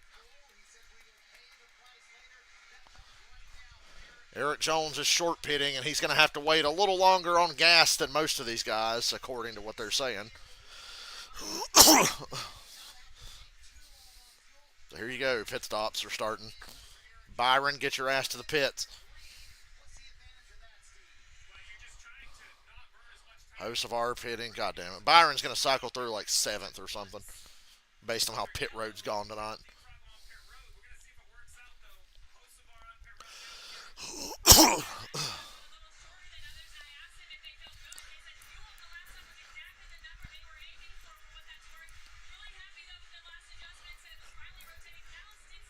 McDowell and Hocevar have been top 10 for a lot of this race. Is Justin Haley the new Corey LaJoie? Because he can't run nearly as good as McDowell and Hocevar seem to be doing on a weekly basis now.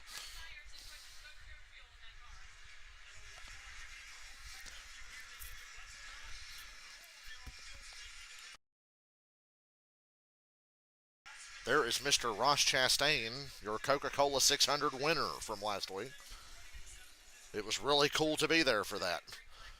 Joey Logano is pitting this lap. Larson is pitting. Byron's running long. I don't know how that's going to work out, but we'll see. Maybe it'll help us later. It'll suck right now, but if it goes green, it might help us later.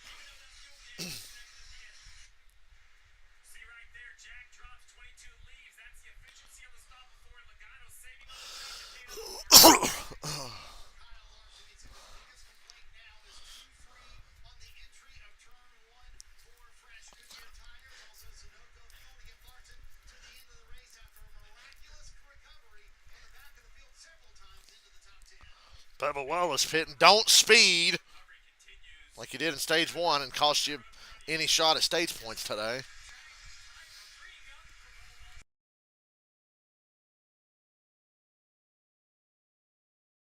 If he can get through this with a top 10, Michigan's a good track for him.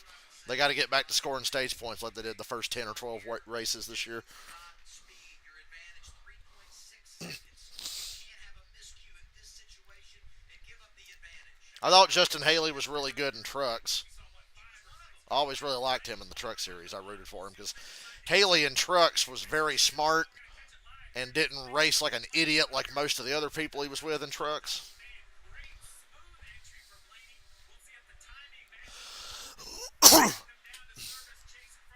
I'd still take him over Austin Hill, though.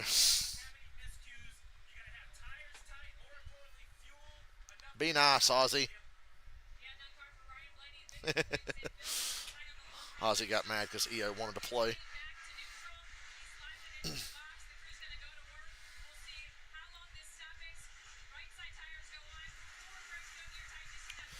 Looks like old Denny and Bill Byron and Kyle Busch are going to run long here.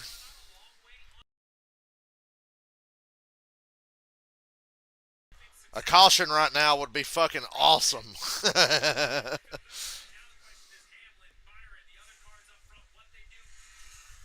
A yellow right now would be fantastic. With about 51 to go here. Chase Briscoe getting his service with 51 laps to go. Christopher Bell in as well. Marty? Adam, speaking of rallies, how about Christopher Bell? That's this man we've talked about a few times. They come down to in the top 10, so the car just a little bit tight. He feels like the side as well, pitting with 50 laps to go here in Nashville. Bill Byron on pit road with 50 to go. At least we know we'll make it on fuel.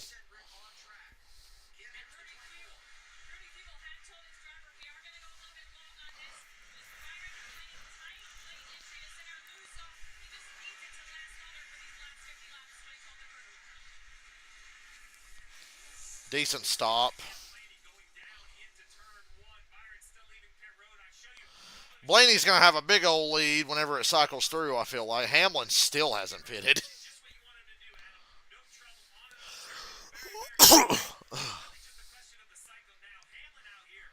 Hamlin couldn't have got to pit road that lap if he wanted to.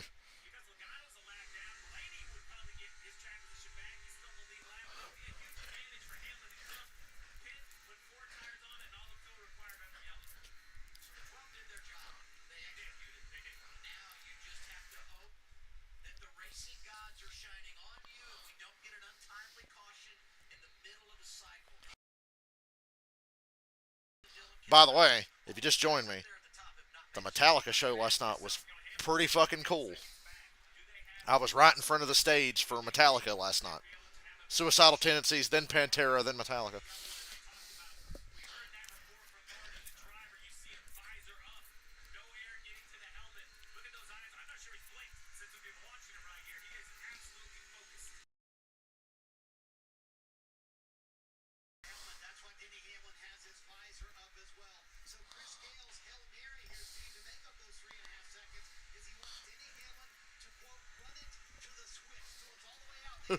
Mr. Rossi.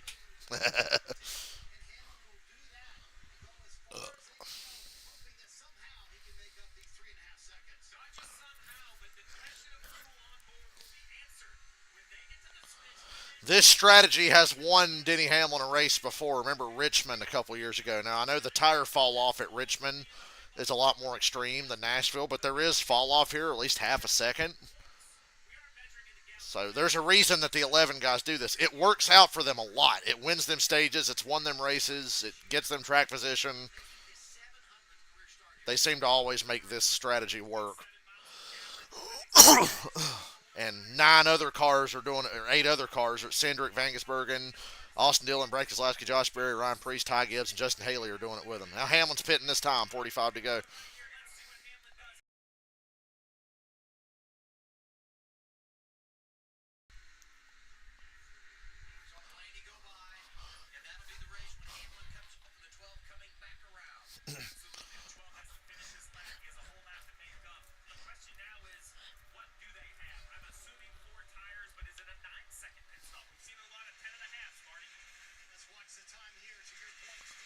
She thought Metallica would send you on the wrong path. There was a lot of teenagers and younger at the Metallica show last night. Metallica's just fucking wholesome now. Great show. I had a great time watching them. Not so much for what was going on around me, but I really enjoyed getting to watch Metallica.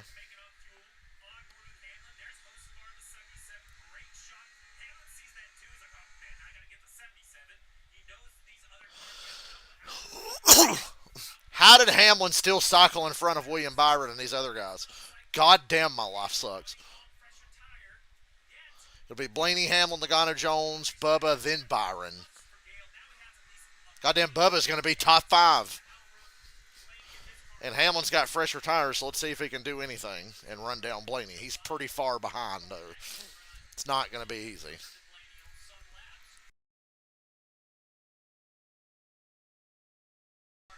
He's going to need a yellow.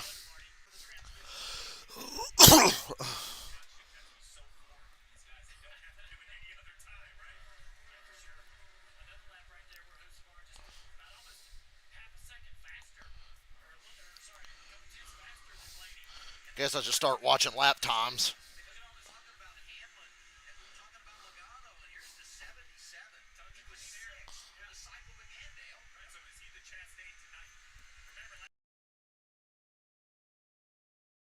Hell, host of ours in front of Hamlin now. I just realized.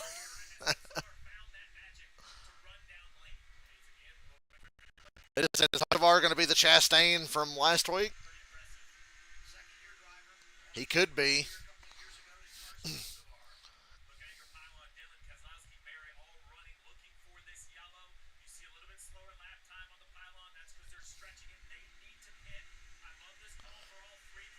Dylan Kozlowski and Barry still have not pitted.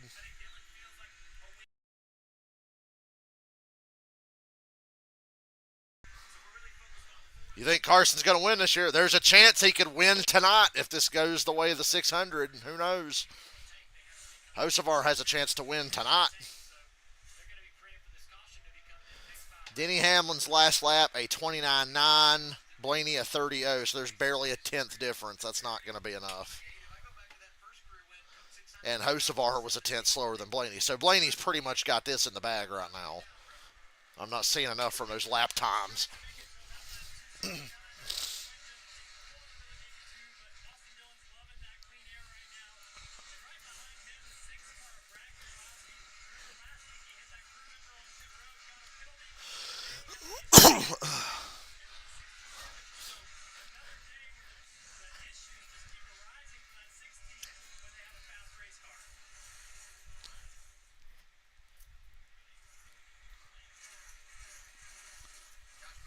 Ozzy. Meow. I told everybody before you got here, I slept till like 6:30 this evening, and I set an alarm at 6:30 to wake me up for the race. That alarm went off, and it said 6:30. I said, "Is it 6:30 in the morning?" I was like, "Is it time to get up and go to work?" I'm like, "I wasn't setting an alarm for 6:30 in the morning." I was like, "Oh, it's fucking tonight, and the race is gonna come on." So get the fuck out of bed. That fucked me up for a minute. I was like, "Damn, did I sleep till morning?"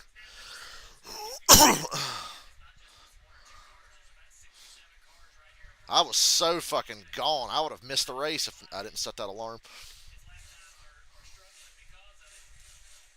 How much of that is racing luck versus managing your pit stop so that you know when you exit, you're going to have some clean racetrack to work with? A little bit of both, and I think this is when the veteran champion Ryan Blaney's when they believe he can be emotional on the radio, but I don't see that hurt his lap time, and I think at this point he just needs to focus at the 42. He gets emotional because his IQ of racing is so high. Hocevar ran a 30.04. Blaney ran a 30.4. So that's 4 tenths difference because Blaney's in heavy traffic right now. Denny just ran a 29.8. So now we're starting to see some difference in those lap time. Blaney just had a horrible corner. Dirty air, man.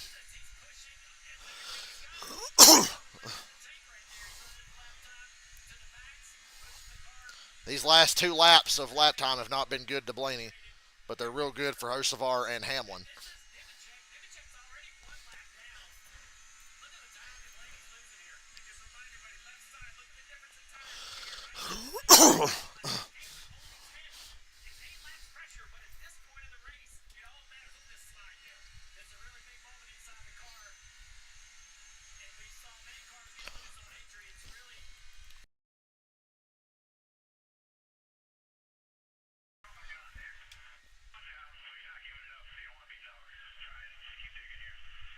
Denny Hamlin 29.9, Ryan Blaney 30.3, Hocevar 30.1. So Hocevar and Hamlin are 2 tenths or more quicker than Blaney right now because the 42 car is air blocking Blaney.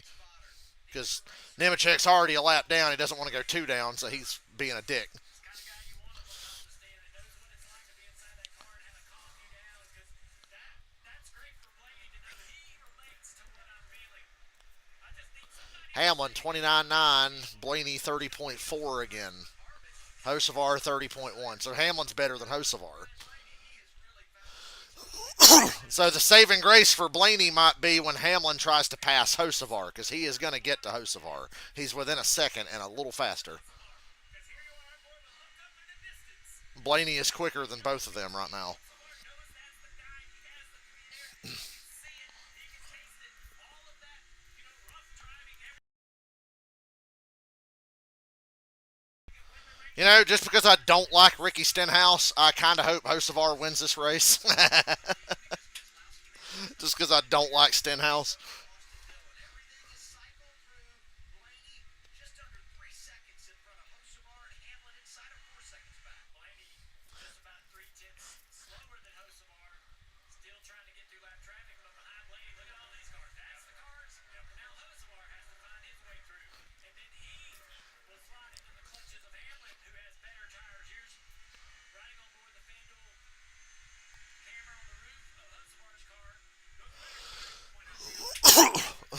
We talk about tires aren't a huge advantage. I don't think they are just how fast you can go. But Hamlin's still 3 tenths quicker than Blaney and a tenth and a half quicker than Hocevar.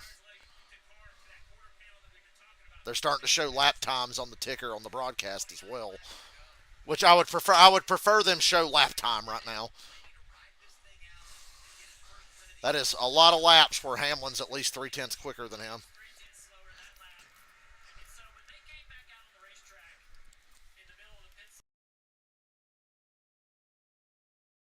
between these two drivers, it's now down to 2.5 seconds. This traffic buildup on Hocevar is going to really challenge him to continue to close that gap. And here comes that blue car back there, Denny Hamlin. Can't believe Byron's back to fucking 7th. He's mad. He's hot. Wasted $10 tonight on top of the other money I spent this week. By the way, early congratulations to Denny Hamlin and his fiancee. Lord. Because they're expecting a baby boy anytime. We didn't know Hamlin was going to race here tonight, right? So he goes home, could have a new baby here this week, and we offer our congratulations before it even happened. This will be a battle here shortly. The 77's going to start to struggle a little bit with those cars in front of him. Sometimes, though, once you're a lap down, I don't know if you mean to, but I've seen drivers kind of just give up, not give up, but allow a driver pass easier than That lap, Blaney and Hocevar were about equal. Hamlin was 2.5 tenths quicker than them. Still 27 to go. That's a lot of laps. struggling running 30-30. So Hamlin's probably the best car right now. He was almost 9 seconds off of Blaney. Now it's down to just under 3. And but the problem is he's got Hocevar between him and Blaney. That could be what wins Blaney the race. This battle that's going to happen with Hocevar and Hamlin. Byron has passed Eric Jones. That's good for me. If I get lucky and get a yellow, he's passed Bubba Wallace as well. So Byron is charging, but we need a yellow if we're going to fucking have a shot at this. A yellow and a good pit stop for once tonight. Been getting our ass kicked on pit road. I was either going to bet on Byron or Reddick. Of the two, I made the right choice, but I didn't make the right choice to win. So Close call for the 88 SVG. Had a great run last week. 14th in the Coca-Cola 600, NASCAR's longest race. Limited race. Bad arrow spot. Big loose. That was almost the yellow. Vegas Bergen almost brought out the caution. Running. Vegas Bergen's had a good race tonight. He was like 15th at one point. Look at that lap car. It's like just shut. There's been a lot of shit go on in this race that he was in the middle of, and he come through it, and he was running 15th at one point.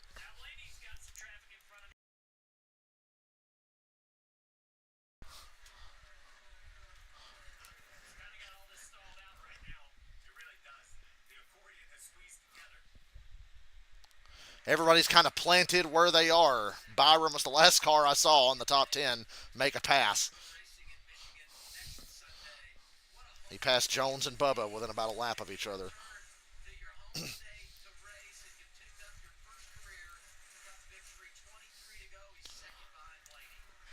Vangisbergen, last car on the lead lap. It's taken this long for Vangisbergen to get lapped on an oval he's never raced on before. So I will call that a successful night for them if they can finish this race without getting wrecked or something. 43 and 23 racing hard for sixth. Bubba takes the spot.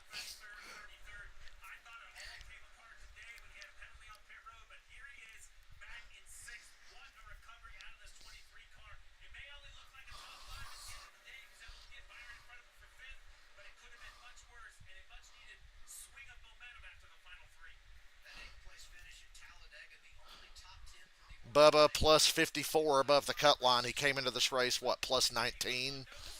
So that's a pretty big swing of points there. Hocevar is now only 4 below the cut line. Running second with 21 laps to go. Austin Dillon about hit the wall.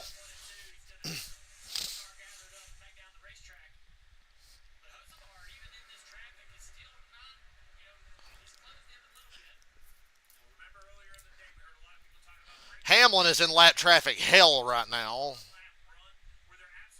with the 54 and the 3. 54 will cut him a break, but the 3 is just all over the place.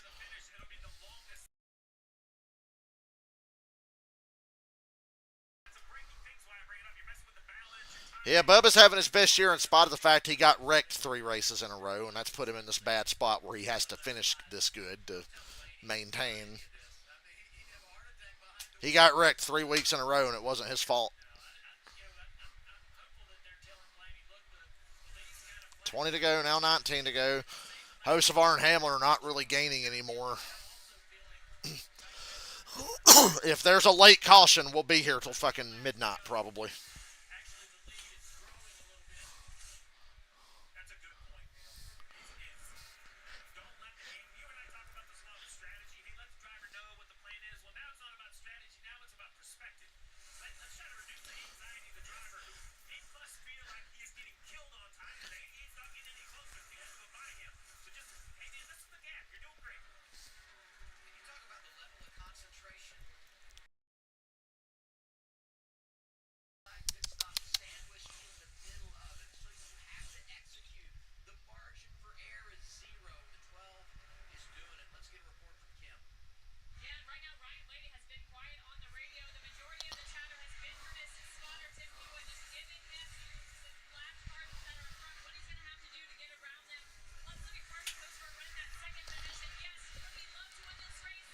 I need a caution if I'm going to win this race. From 5th place. A caution and a good pit stop for once.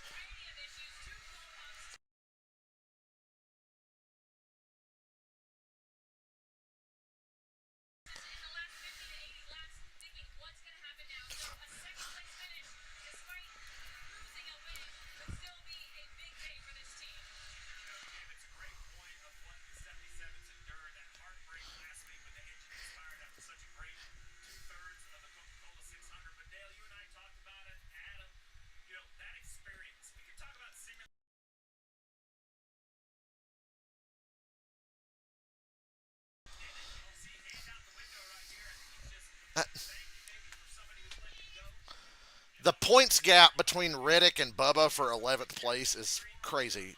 It's just Reddick plus 138 and Bubba's plus 54. That's a huge points gap.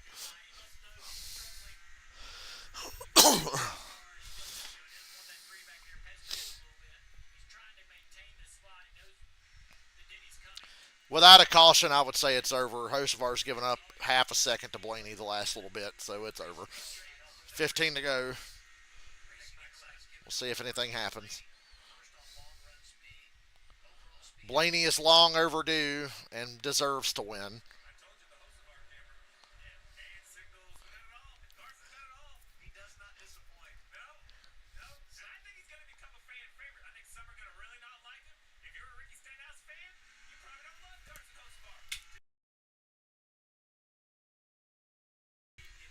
Blaney's lead's back to 3 seconds now. Say he's found the balance, but if I'm being honest, he's crossed the line a lot. Not afraid, not apologetic. He comes home at 9:15 a lot, but nicely misses his curfew. Mine's not over yet. Be funny if that Cracker Barrel sign fell off the fence and brought out a caution. Take the seventh That'd be funny, wouldn't it? That'd be Blaney's luck. traffic. Now you can ride on board the National Debt Relief camera with Denny. He's not closed the gap as quick as I thought he would because he pitted so late. He's got a little bit of a tire advantage, but going to try to use this traffic. See if he can't get this second position away. Dale, you and I know Suarez is 15th.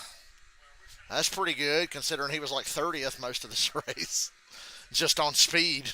cars with hands go up in the air. Who are at this racetrack is so frustrated with 12 to go. Right there, we saw Denny goes to the top of the racetrack. Hey, we'll get some clean air. It didn't work. Kosovar actually gained time on him. What's happened is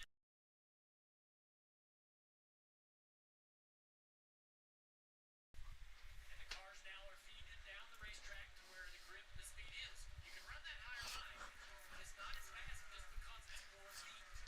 And so where that was working for these teams earlier in the daylight or later in the evening, it's not an option anymore late in this race. So this will be a tough pass for Denny. A good little battle right here between these three.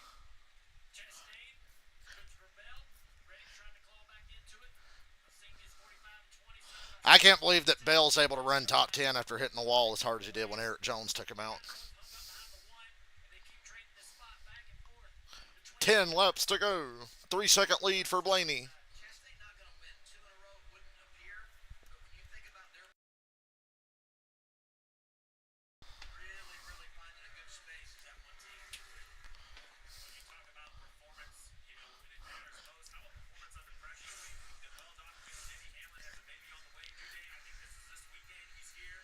It's also a 700 career start, and look at this list. The who's who of 700 starts from the Ironman Ricky Run in 8, Bobby Allison, Rusty, Harvick, Richard, and Jeff Gordon. No one's ever rang the bell. No one's ever gone victory lane on their 700 career start. Denny Hamlin currently third. He would match Jeff Gordon back in Darlington Day 2013. It would be a heck of a name. You know, it's got to be on the list. Just the question is, what's the number that's going to be next to his name? Hey, win or not, at 44 years old, he's already won a couple of times this year. What this guy is doing is just remarkable over such a long period of time. Talking about Denny Hamlin, third right now. Got the fastest lap Everybody's leveled off. on. Xfinity will pay a point. 30.4 for Blaney, 30.5 for Hocevar, 30.4 for Hamlin. Yeah, everybody's leveled off. Within 3/10 of each other throughout the top 10 at most. Most everybody's running at least 4s. There's a couple of 30.3s, but it's either a 30.3, a 4, 5, or a 6. I know they wanted more, but they've struggled this year. They're making some gains. Talking about SVG running better.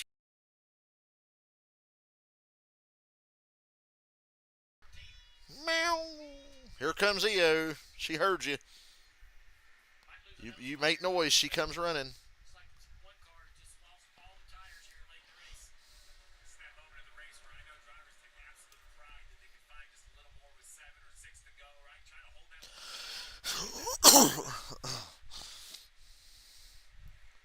this is going to get tight. Kyle Busch has a real shot at a top 10 with the way Bell, Chastain, and Reddick are racing in front of him. Ross fires it off down into turn one, trying to hang on that outside. He's going to be able to do it down the back straightaway here. And behind him, Kyle Busch in that number 8 car. This thing had the hood up. Went the second pit stop and Justin shocks. And here he is in 12th. He had a rough couple of weeks.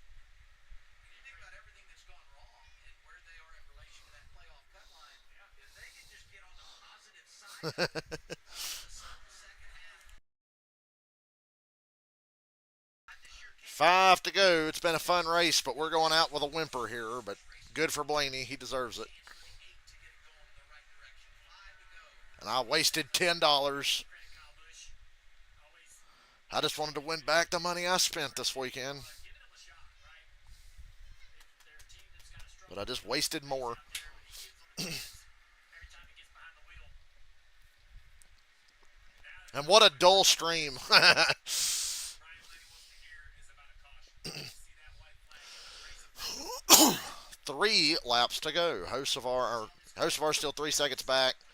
Vangersberg in last car in the lead lap. Blaney's not pressing hard to pass him though. So it's kind of hard to really tell who's great. This 12 car stood out. They've had a lot of speed all year long. Some issues, blown motors, things like that. They've not allowed them to get the win, to get the finishes that they deserve. But you mentioned it earlier in the weekend, Steve. You got that speed. That's the hardest thing to obtain. Just keep focused because if you keep showing up to the racetrack with fast race cars, And what a year for Team Penske. Getting started early this year. 13 wins. 2 to go. Disappointment, those DNFs, I think, out of this 12 team because it's easy to say the DNFs don't matter until you have the win. Then they really don't because then you're playoff bound and you can kind of just freewheel it.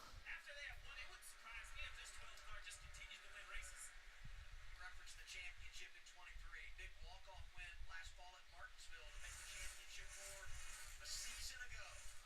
White flag is out. 1 lap to go. Sponsored by 1 lap to go. Credit One Bank. How long has that Credit One Bank thing been going on? Is it like 2017 or something? Penske that's winless so far this year. I didn't think Blaney would be the only winless Penske driver so far, but that's about to change. 12 car into 3 and 4. Through turn 3. Night to remember. And I'm going to finish 5th. But old Ryan Blaney, YRFB, young Ryan fucking Blaney, finally gets the win he deserves. So good for him. Hocevar 2nd, Hamlin 3rd, Logano 4th, Byron 5th, Bubba Wallace 6th, Eric Jones 7th, Larson 8th, Reddick 9th, Bell 10th. So shout out to Hocevar, Bubba Wallace, and Eric Jones for their finishes. Good race. And Blaney for getting the win he deserves. Overtime thriller. Joey Logano gets it, goes on to win the championship this year. We end the race with 102 consecutive laps under green and on the wall. A 102 lap green flag run to end the race. Charlotte had like an 80 lap run to end.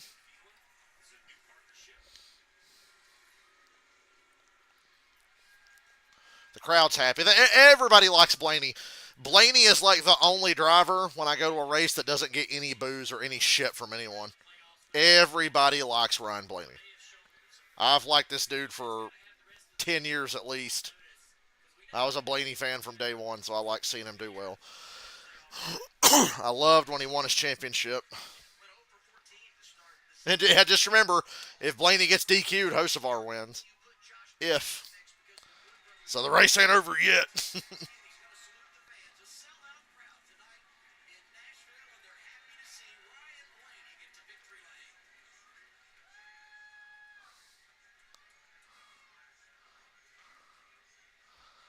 Good crowd again for Nashville. They definitely know how to sell tickets there. 5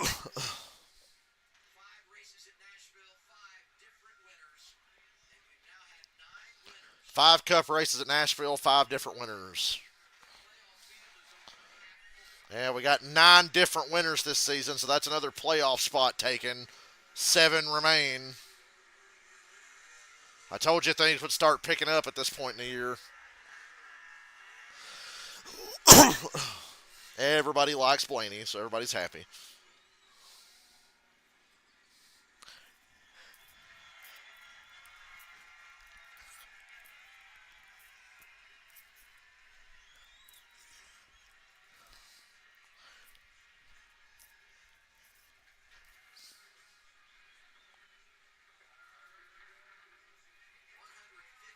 Wins now for Team Penske as an organization.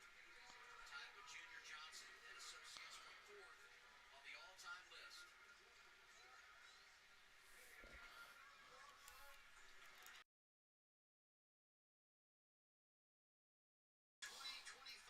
Playoffs.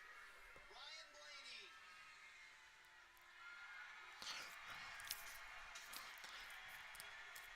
Blaney wins.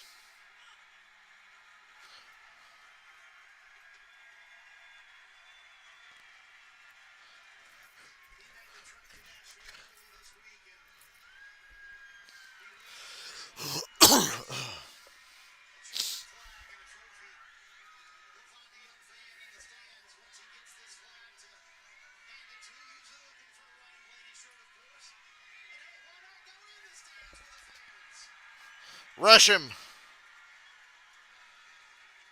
He gave the flag to a hot chick.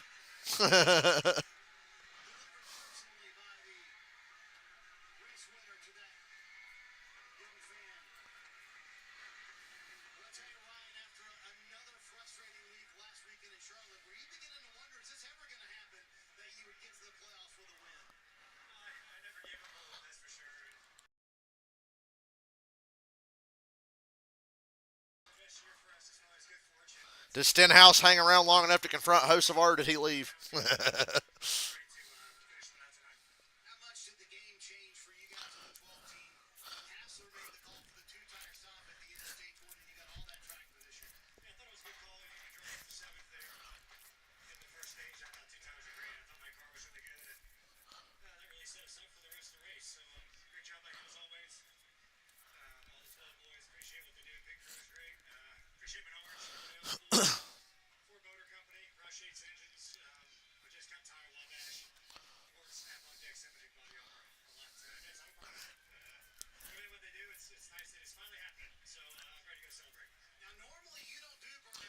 Ready to go celebrate, but let's keep this interview going.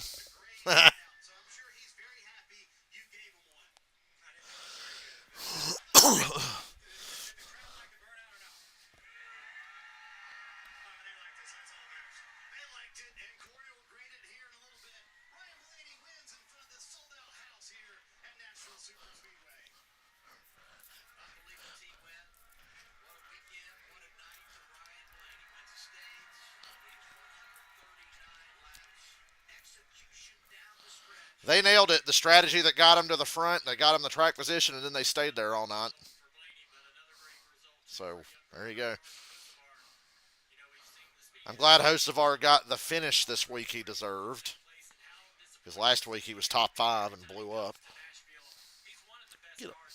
Ozzy, you're just pestering me tonight. Here, I'll take all this from you, buddy.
Well, Carl, you're an Xfinity champion.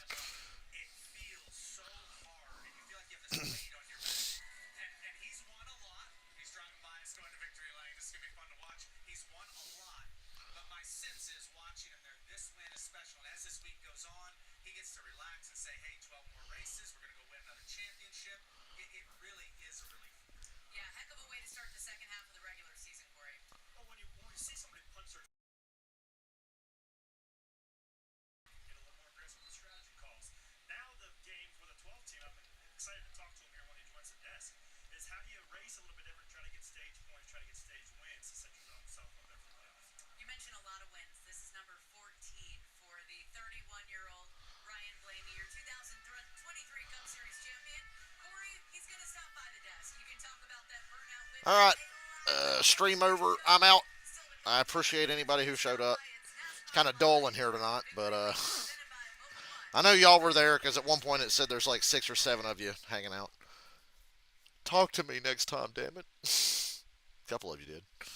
All right, I'm gonna go take a shower and then see about how the fuck am I ever gonna sleep tonight, considering I was asleep at 6:30 this evening. Either way, I gotta work tomorrow. I gotta make this money. So, Good race and good winner.